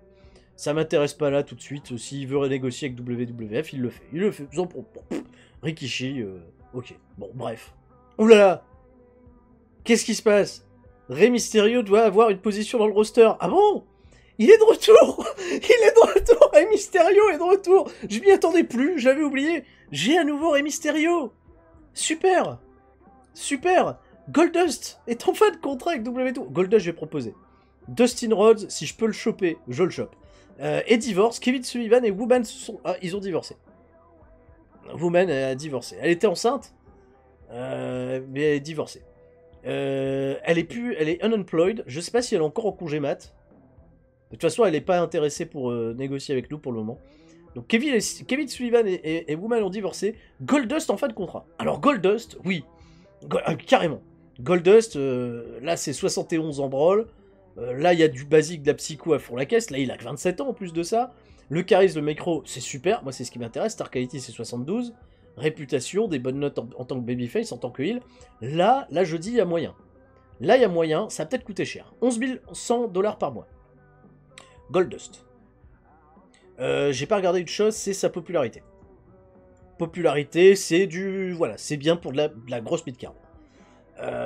J'ai envie de proposer un contrat. J'ai envie de proposer... Là, je trouve que c'est pas déconnant du tout de proposer un contrat à Goldust. Un peu moins cher. 11 900, allez. Sur un an. Testons sur un an. Jamais en dessous de mid-carder. Jamais en dessous de mid-carder. Trajet non couvert. Et je baisse la downside. Je mets pas de truc. Je vais... Voilà. Couvert. Ok. Alors, j'accepte ces termes. Mais j'ai une meilleure offre. De la part du jeu de compagnie. À moins que tu améliores ton offre, je vais considérer mes autres options. Donc je vais améliorer l'offre. Je vais proposer 11 050. 11 050. Toujours sur un an. Je vais mettre 2 ans. Pas non plus la mer à boire. Je vais filer un bonus. Je vais filer 1500 balles. C'est toujours mieux. Je vais filer 10 000 balles. Alors moi, je vais filer 1500. Bon, il veut pas. Je vais lui filer 10 000. Tu vois, j'ai des talents de négociateur. Je me suis rajouté un point. Putain, il veut toujours pas ce bâtard. Bah allez, Goldust, viens. Viens la CW. On est bien, on est des copains. C'est pas possible, quoi. Il faut que je lui file autant que ça paye. 11 400. Bah mets 11 400. Allez, 11 400, 11 400. Je trouve pas ça si décollant. Ah mince, il a quand même une meilleure offre de la part de WWE. Si je te propose 3 ans.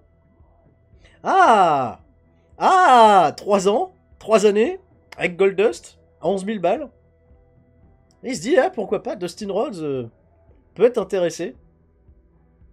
Et ben je rends le contrat officiel. Contrat has been made, on aura des réponses de la part de Goldust. T'imagines, j'arriverai à piquer Goldust à WWF. Ok, donc tout va bien.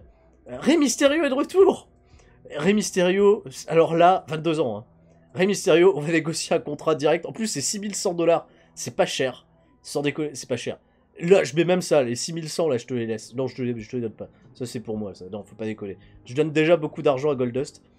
3 ans, direct, cash, 6100 $. Allez. Ah merde! On a un working agreement avec AAA. Donc je peux pas leur voler un catcheur. Mais d'où je suis en working agreement avec eux? Je les emmerde, moi, AAA. Je veux pas bosser avec la AAA. On fait rien avec eux depuis le début. Je veux pas. Mais allez-vous-en. Où est-ce qu'ils sont, AAA? Qu'est-ce que c'est que cette alliance? Qu'est-ce que c'est que cette alliance, enfin? Asencia de consommation des working agreement. End relationship. Palayman, il m'a dit non. Je veux qu'on reste copains avec eux. Oh, putain, merde, Rey Mysterio, quoi. Moi, j'étais prêt à le signer. Direct, ça m'a fait plaisir de voir qu'il revenait. Mid-carder. Le mec, il va revenir en tant que mid-carder dans la compagnie. Alors qu'il était limite main eventer à un moment. Oh, c'est du beau monde, ça, qui arrive. Là, il y a du beau monde. Là, le roster est renouvelé. Et j'ai très très peur pour... Déjà, on a un show là à se booker. Ça va être... Ouh là là. Et attention. Attention au gros pay-per-view. Bon. On est où? Southeast, ok, si vous voulez. Si vous voulez, on va dans le Southeast. 98% de backstage rating. Le moral est bon. Le moral est bon. Il y a juste Perry Saturn qui fait la gueule. Allez, je book. Et le show débute, le dernier show avant notre gros événement de ce mois de... D'ailleurs, il faut que je trouve un broadcaster pour ça. Mais je vais démarrer les pay-per-view. Il faut que je contacte le truc, la compagnie de pay-per-view là pour le faire. Et on va déjà démarrer avec un gros segment. Un gros angle. Un gros angle, sa mère, c'est le retour de Taz. Taz, il est pas content. Taz, ça y est, il est revenu. On est dans le South-East, c'est vrai qu'on est dans le South-East, et j'ai pas utilisé Terry Funk. Bon, bref, c'est plus lui le plus populaire. Taz arrive. Et veut, bien entendu, sa revanche, son match revanche contre Kurt Hennig.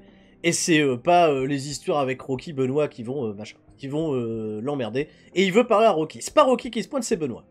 Benoît, il lui dit, ok, je peux comprendre, ça a été le premier qui a été bien floué dans l'histoire, moi aussi, j'ai l'impression que mon clan, parce qu'il pense que je regarde pas l'émission de télé, mon clan est en train de comploter dans mon dos.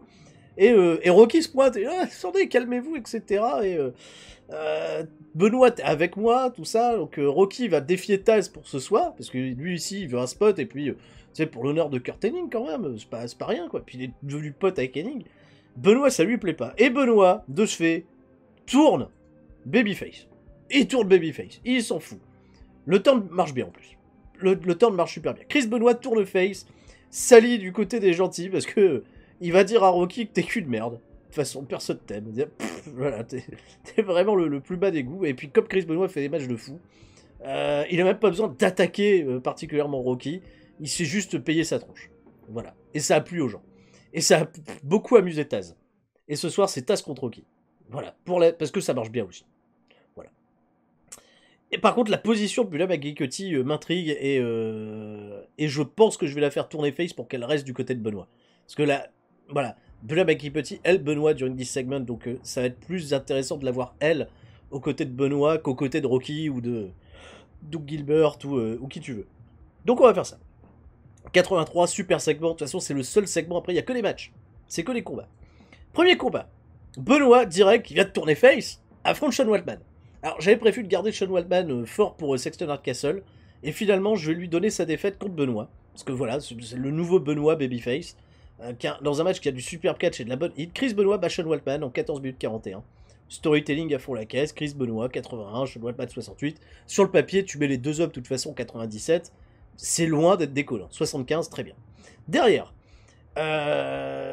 cette équipe à qui j'ai donné une victoire comme ça pour la déconne, à savoir Al Snow et Stevie Richards, je leur donne une deuxième victoire sur les Pitbusters. Parce que je vais les amener contre Bubba Ray Dudley et Devon Dudley pour la déconne. Pour le gros événement. Histoire que les championnats par équipe soient défendus. Donc ils battent les Pitbusters dans ce Cole Minor Gloves match. Match comme ça un petit peu extrême, Wild Brawl, etc. 65, ça calme un petit peu, tu vois, la grosse action. Ça me fait un match honnête. Comme ça, ils reprennent un peu de momentum. Et ils se pointeront face aux Dudley Boys sans être trop à la ramasse. Main event. Enfin, je m'attendais à mieux. 71. Dans un match qui a eu du très bon catch de la bonne hit, Taz bat Rocky Maivia en 16 minutes 16. Bula McGillicuddy fait du bon travail ringside pour Rocky, mais bon, elle va dire à un moment, il me gave. Rocky et Taz ont une bonne chimie. La foule a le crowd buzzing, bien sûr, 86 et 65, ce qui me fait une note entre deux, 71. Rocky, qui a perdu aussi un petit peu de momentum, qui a perdu un petit peu de ses comptes, sa popularité, alors qu'il est hyper divertissant. Je suis un peu déçu de cette note finale. Je fais quand même un bon 72. Taz reprend du momentum. Je vais aller refaire un petit point sur les momentum justement de tout le monde. Sur les storylines en cours, parce que j'ai démarré, là peut-être vous l'avez vu, j'ai oublié d'en parler, j'ai démarré bien entendu un programme entre Chris Benoit et Rocky. Évidemment. Des mails, plein de mails, plein d'annonces. Il y a des gens qui partent, il y a des divorces, il y a des contrats qui se terminent. WWF ont modifié les termes de leur contrat pour Dustin Rhodes. Je réplique.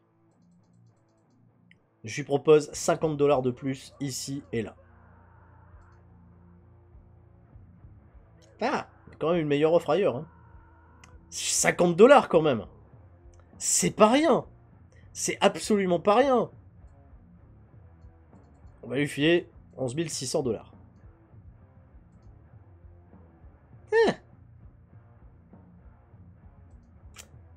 Faut améliorer l'offre.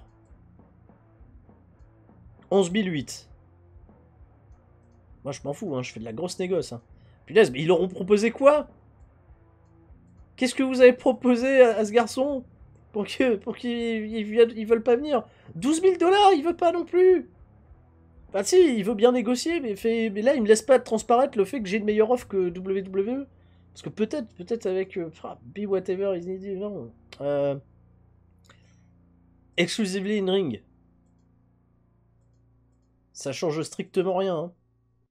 L'exclusif in ring, il s'en fout. Hein. Un extra. Wedge batching, non, peut-être pas. Ah putain, ça c'est des extras qui m'embêtent un peu. T'imagines, Creative Control, on est quand même. Available pour tous les shows, expect bonus of 10%. Et 10% de bonus par event. Par show. Par event. C'est pas mal, ça. Putain, il veut pas négocier non plus. Hein. Ils ont dû proposer beaucoup d'argent WWE. Je vais la laisser à 12 000. On verra bien. Si c'est pas 12 000, tant pis, on n'aura pas d'Austin Rhodes. Et peut-être que quelque part, ça vaut mieux qu'on ne l'ait pas, parce que ça va coûter cher. Et parler légal, c'est dans 2 jours, j'ai pas de diffuseur. Il me faut un diffuseur. Broadcasting, qu'est-ce qui se passe? J'ai plus de diffuseur. Broadcaster. Filtre. Pay-per-view. Coverage. Yes. Négocier. Close. Request TV. Négocier. New deal pour les events. New deal. Un an, c'est très bien, un an. Prime time, est-ce qu'ils veulent en prime time? Non, pas en prime time. Late evening, 57. Deal accepté, putain, c'est pas mal. Deal accepté, est-ce qu'on y va? On y va. Le deal est signé. Oh, Request TV. Ok, là on va être diffusé dans plein d'endroits. Ça me plaît. Ça me tarde. Et on va se booker ça là les amis, on va se booker ce pay-per-view pour terminer cet épisode en iPod. Un épisode d'une longueur avec des reversements de situation, c'est un épisode qui était ultra excitant du début à la fin. Et je vous remercie, j'en profite, je vous remercie d'avoir été fidèle à cette série parce que vous vouliez ce niveau culte, on n'allait pas partir sans ça. Fatou, ah d'accord. Ils ont encore modifié les termes de leur contrat. Ils n'arrêtent pas de modifier les termes de leur contrat. Raven a fait la gueule et Perry Saturn fait beaucoup la gueule. Perry Saturn, il est au bout de sa vie, il fait oh, faites chier quand même. Et premier pay-per-view, on va faire notre premier pay-per-view là maintenant. Oh, voilà, vous avez patienté 29 épisodes pour enfin le premier show qu'on peut vraiment appeler pay-per-view. C'était de l'abus de langage quand je disais pay-per-view pour les autres événements. Là, c'est le vrai pay-per-view. Comme la UCW en 97 fait au mois d'avril son premier pay-per-view, t'imagines? On respecte des choses. Ouh là là. Je tousse. Hardcore TV, TV Rating 0,73. Pas terrible. Rival Bid Update, on s'en fout. Adam Impact quitte la BCW. C'est qui Adam Impact? Ah, c'est Adam Copeland. C'est d'où? C'est Edge. Ben on s'en fout. Ah ben oui, parce que je lui ai proposé un contrat signé. Ok. Booker T. Booker T. Booker T, il y a de la brawl. Il y a des bons basiques de la bonne psychologie. Il a 32 ans. Star Quality à gogo. Booker T, Can You Dig It Suka, qui est meilleur heal que Babyface. Qui a un potentiel qui est loin d'être déconnant. À négocier, ça coûte moins cher que Dustin Rhodes. C'est moins bon dans le ring aussi. Hein. Si on propose 9700 $ et rien, est-ce qu'il va me dire ah non, il me propose mieux ailleurs? Make me offer. Hey! Proposons à Booker T. Booker T à la ECW. Et puis pourquoi pas. 97, Booker T, c'est encore personne pour le moment. Ok. J'ai des locker room incidents, je set mes broadcasters, Request TV, ça y est, officiellement nous sommes en pay-per-view. Voilà, Request TV, pay-per-view. On va voir ce que ça va changer, hein, globalement, à toute l'affaire. Des incidents locker room. Beaucoup d'incidents. Kid Cash et Chris Ketty. Je m'en fous des deux. Kid Cash a causé de la hit avec Chris Ketty. Qu'est-ce qui s'est passé? Ah, il lui a dit tu fais de la merde dans ton catch. Ok.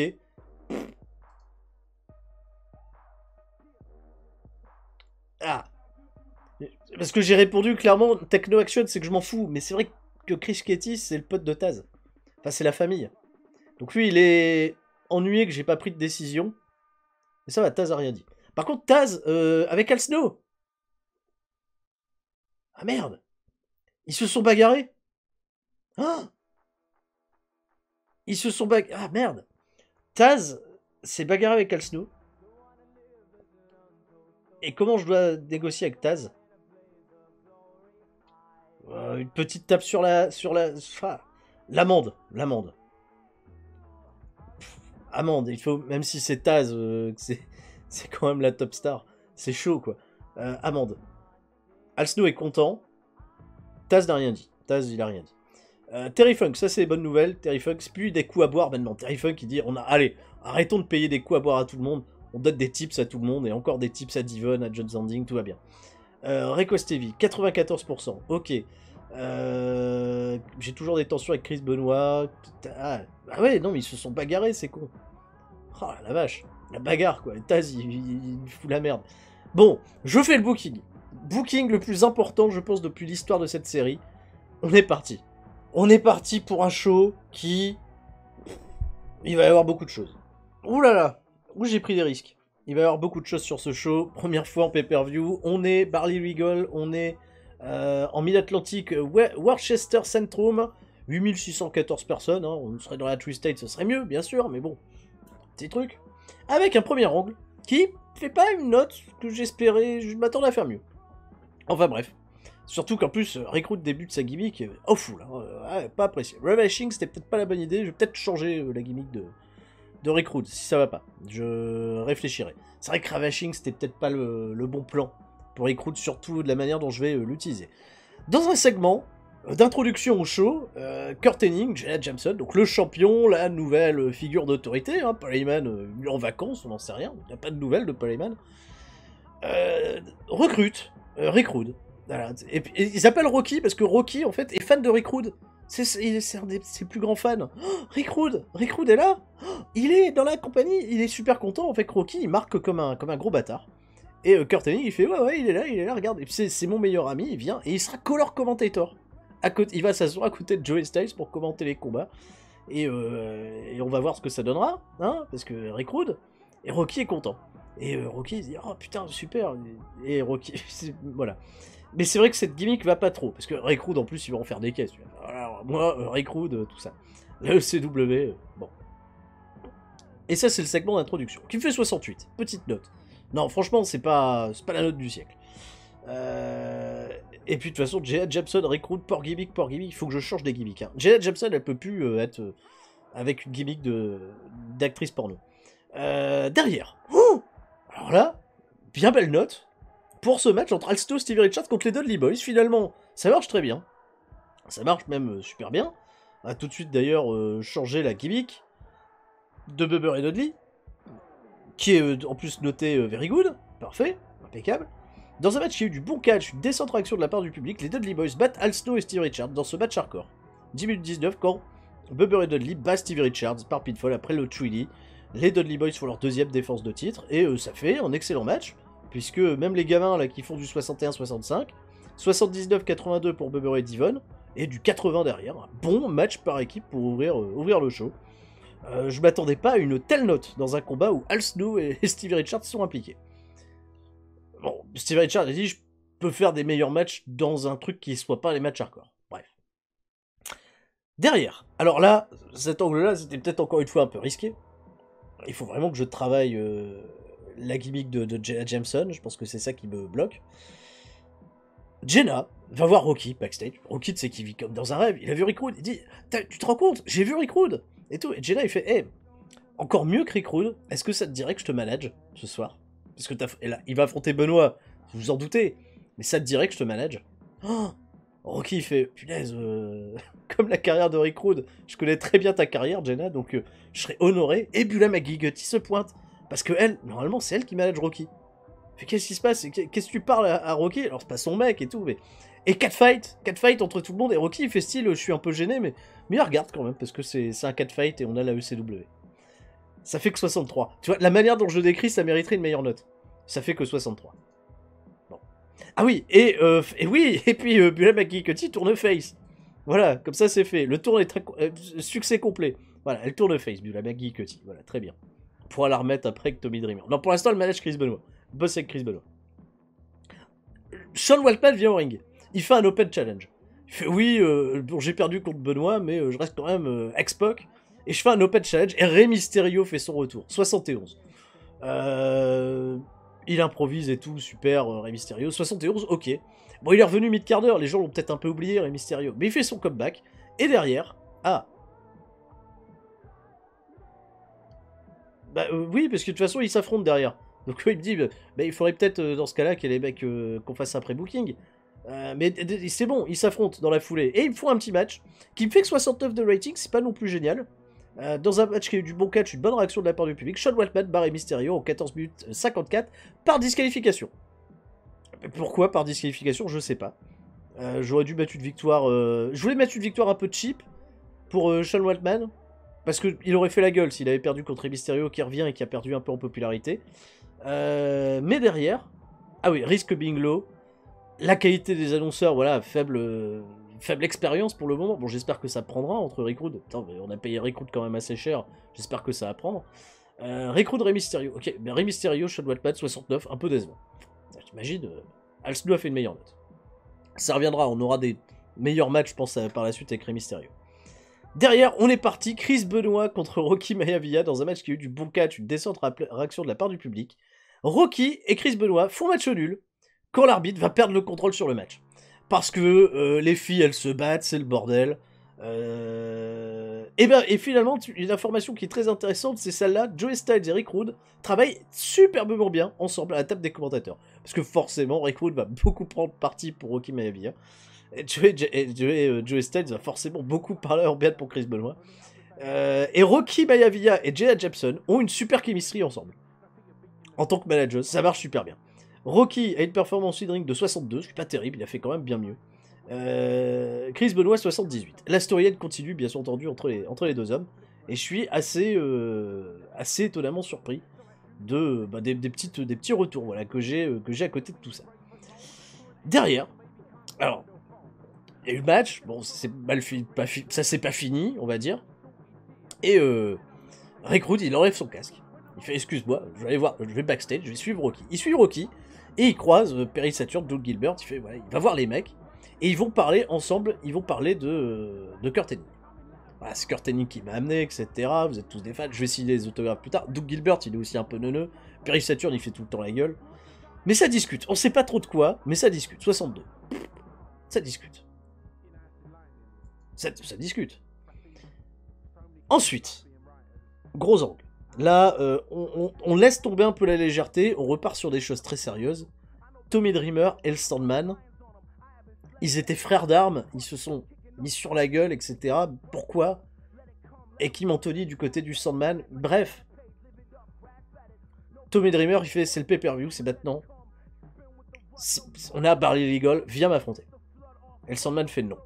Je t'affronterai pas maintenant, on s'affrontera pas. Donc ça c'est pas à mes conditions, etc. Donc il n'y aura pas de match. En revanche, Dreamer, j'ai un adversaire pour toi.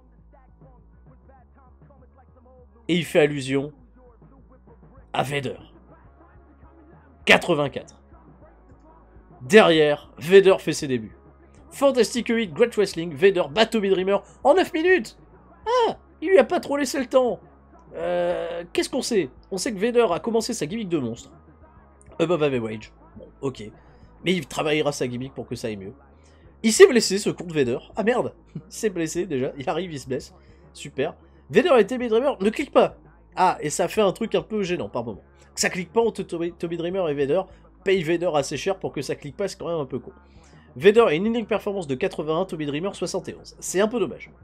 Qu'est-ce qui pénalise ce segment? Alors, risque bas, forcément, parce que c'est un match classique. Je devrais mettre des classiques ici de Bully Rules à plus d'endroits, bien entendu. Faible expérience, encore une fois, de la part de... Mais ça va prendre, parce qu'ils ont eu une super chimie, apparemment. Probable de chimie entre les deux catcheurs. Bon, c'est pour ça, 71, ok.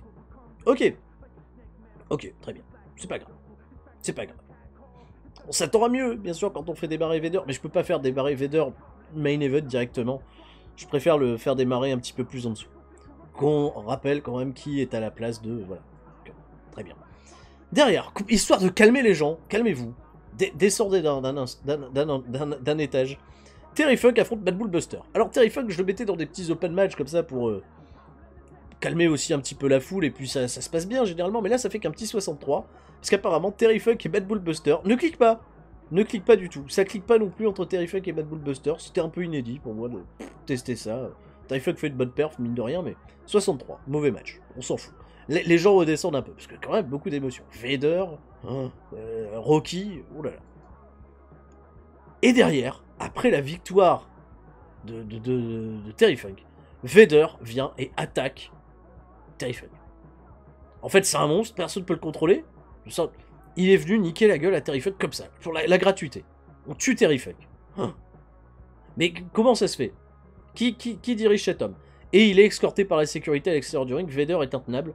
Il vient de tuer Terry Funk après sa victoire. Où allons? Vader, qui tue des gens. Je termine la storyline entre Raven et Sexton Castle parce que j'aimerais passer à autre chose. Voilà. Mais ça me fait qu'un 73, je suis un peu déçu. Dans un match décent, Raven bat Sexton Castle dans ce match en cage. Où Raven arrive à sortir de la cage. Raven fait sa première défense du championnat de télé. Kimalawaya fait du bon travail, Rick Rude et Joey Styles cliquent bien ensemble, donc tant mieux. Raven fait une performance de 60, quand Sexton Castle fait du 68. Le match en cage, c'est peut-être pas la bonne solution pour les faire s'affronter tous les deux. Raven's Flux Storyline avance sur ce segment, mais se termine en même temps, donc voilà. Raven, pourtant, il a un bonus parce qu'il est bien à l'aise sur ce genre de match, sur ce genre de segment. Je sais pas vraiment ce qui les a pénalisés. T'imagines quand même qu'on a eu des moments où Sexton Castle, il était quand même vachement mis en avant, quoi. Enfin, il faisait des notes sur certains matchs à plus de 80. Là, il me fait un 60 un peu... Non, c'est un 68. C'est Raven qui me fait qu'un 60. Très étonnant. Raven qui a des problèmes de morale. Va falloir que je travaille ce moral de Raven, sinon on va avoir des mauvaises perfs à chaque fois. Fin de la story. Main event. Taz contre Kurt Hennig. C'est un stretcher match. Gagner, il va falloir stretcher les gens à l'extérieur. Enfin, il va falloir les évacuer sur une civière. Dans un match exceptionnel, Kurt Hennig va battre Taz. Ah ouais. Il bat Taz en 17 minutes 10, quand Taz va être mis KO après une intervention de Rocky Maivia. Mais qu'est-ce qui se passe? Alors, je pouvais faire qu'une intervention de Rocky Maivia, techniquement dans le jeu. Mais l'idée, et vous le saurez comme ça pour les prochains épisodes, c'est que j'ai totalement recréé la Dangerous Alliance. Exit Chris Benoit, Gulam Cutty et Paul Heyman parce qu'on n'a pas de nouvelles. Et à la place, on a une Dangerous Alliance avec Rocky, comment il s'appelle, Perry Saturn, Doug Gilbert, J.A. Jameson, Rick Rude et Kurt Hennig. Nouvelle Dangerous Alliance. Avec en plus un Rick Rude qui est un original. Dangerous Alliance, c'est quand même pas mal. Tu vois, là ça fait un peu... Ah oui, on se moque pas de nous les mecs. Très bien. Et la story à l'avance, Taz fait une super perf. Il va se faire niquer, bien sûr. 80, grosse note. Fin du show. Bon, Kurt Hennig, il dit, je suis pas non plus pas vraiment à mon avantage dans des grosses bagarres. Mais bon, là pour le coup, ça valait le coup de le faire. 79, ce qui fait une bonne note hein, quand même, malgré qu'il y ait des choses un peu décevantes. Il y a eu pas mal de tests. Il y a Kurt Hennig qui fait sa deuxième défense de titre. Il y a Taz qui se fait baiser. Il y a une nouvelle alliance qui s'est créée. Il y a Rick Rude qui est là. Il y a Vader. Il y a foutre la merde, on sait pas trop. On redistribue un peu des cartes. On demande des contrats. Barley Legal, premier pay-per-view de l'histoire de la FCW. Kurt Hennig debout à la fin avec la nouvelle Dangerous Alliance. Bon, qu'on laissait présager quand même arriver à un moment. Voilà.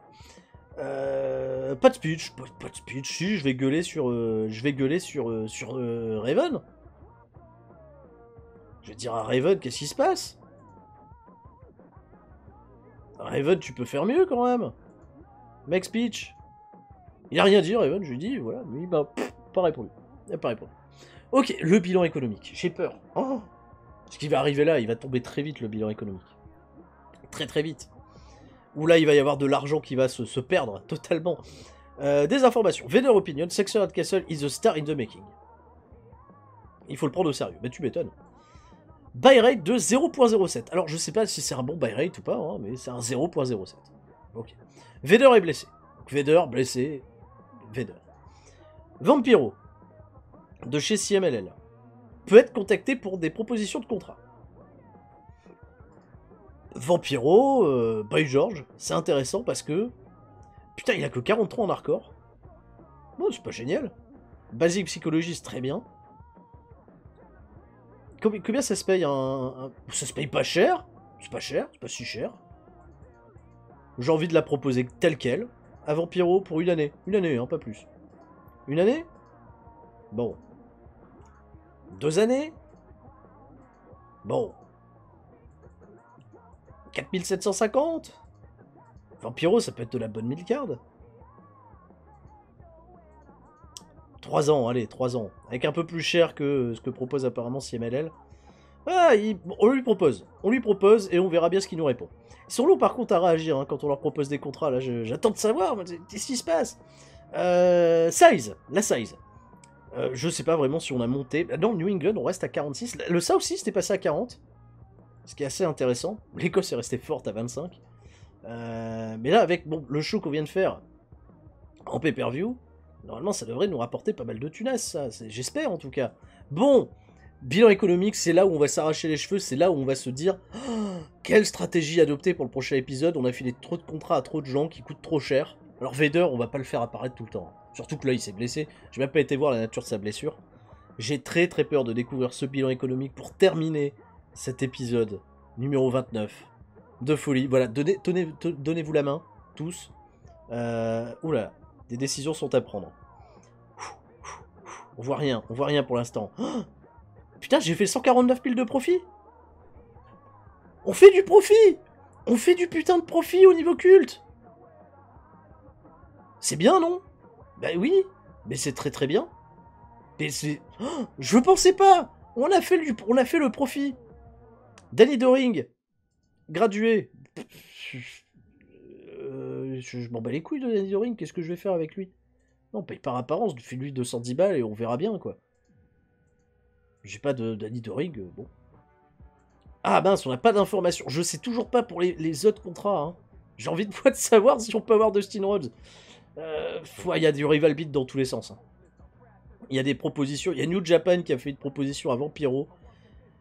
Putain, New Japan fait une proposition à Mysterio Junior. Landstorm. Proposition de New Japan. New Japan font des propositions à tout le monde. À Malenko. Et CW à Booker T. Oh, je vais claquer les genoux. Hein. Danny Doring. Position dans le roster.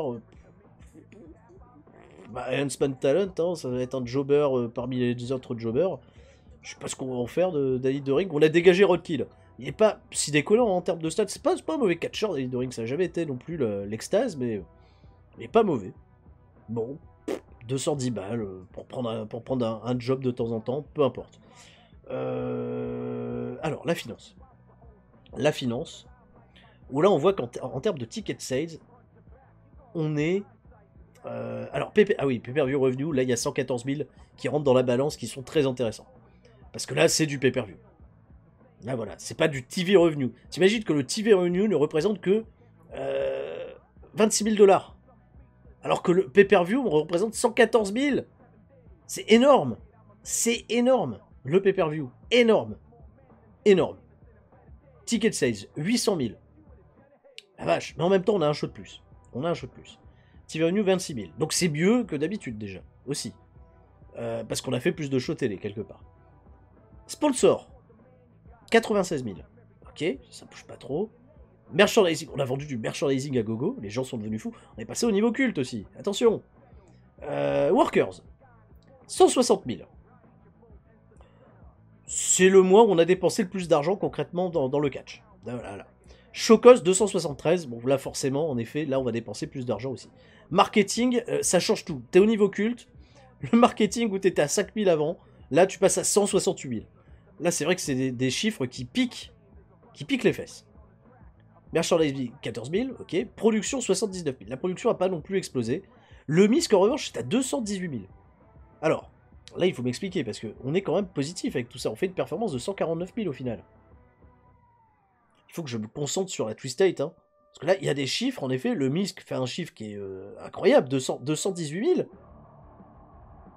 Taxe 26 000, il y a un peu moins de taxes, mais le MISC est incroyable. Et ça, c'est ça, hein, tu vois, quand j'étais passé la première fois au niveau culte, je me suis dit, ah, tu te fais assassiner dans tous les sens, mais t'as le pay-per-view, ça aide. Et heureusement qu'on a eu ce pay-per-view finalement, ce qui est une bonne chose. Donc bon,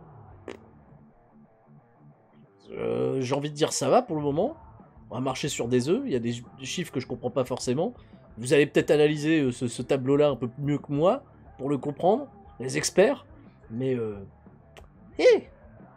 broadcasting, en tout cas, bah ça y est, Request TV.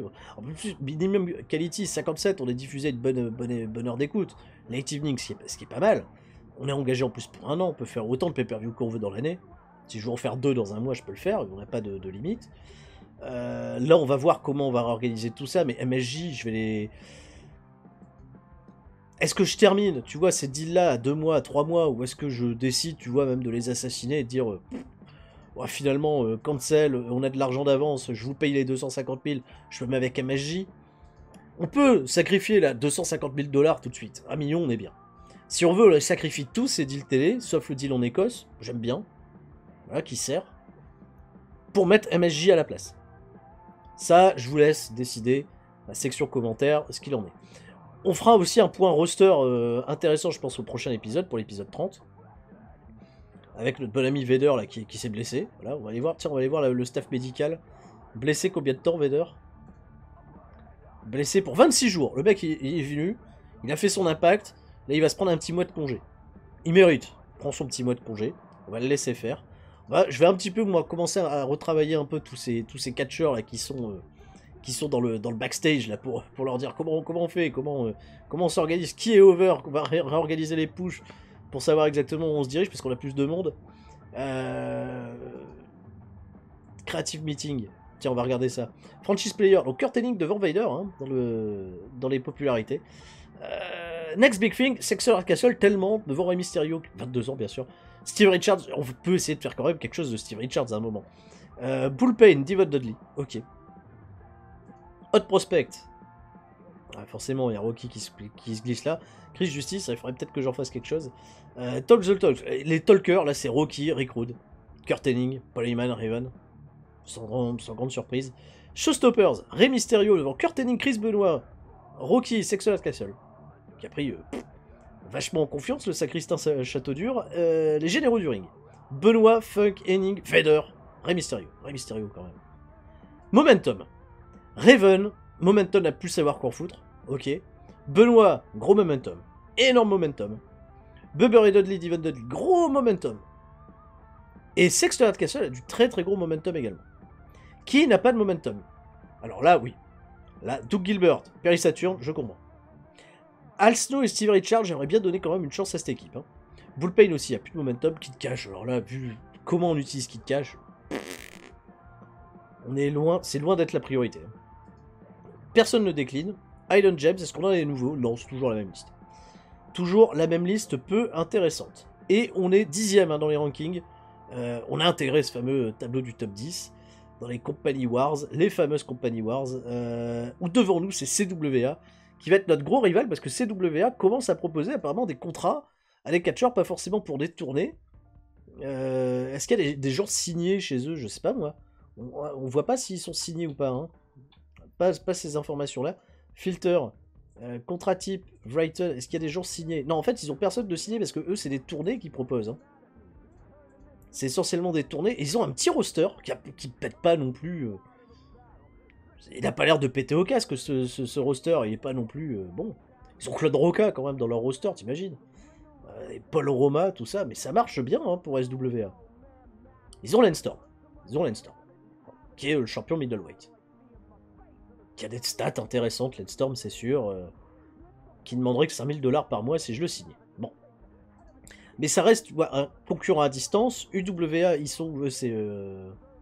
C'est Mexico, donc Mexico, voilà. Mais là, on est. Par rapport aux États-Unis. Tu vois, il y a une logique qui est respectée. Hein. On est la 3e compagnie américaine. Derrière WWF et WCW. On se situe à notre vraie place. La vraie place qu'occupait à l'époque ECW. En dessous, c'est la Smoky Mountain, USWA. Ok. Et ça va être notre objectif d'essayer d'aller grappiller, d'aller chercher ce niveau national. On peut se poser plein de questions, on peut se donner plein de portes, plein d'ouvertures pour la suite de nos aventures.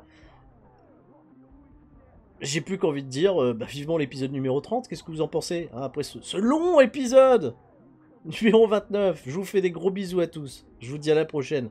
Merci du soutien de l'amour à cette série. C'était Sturi. Ciao, bye bye.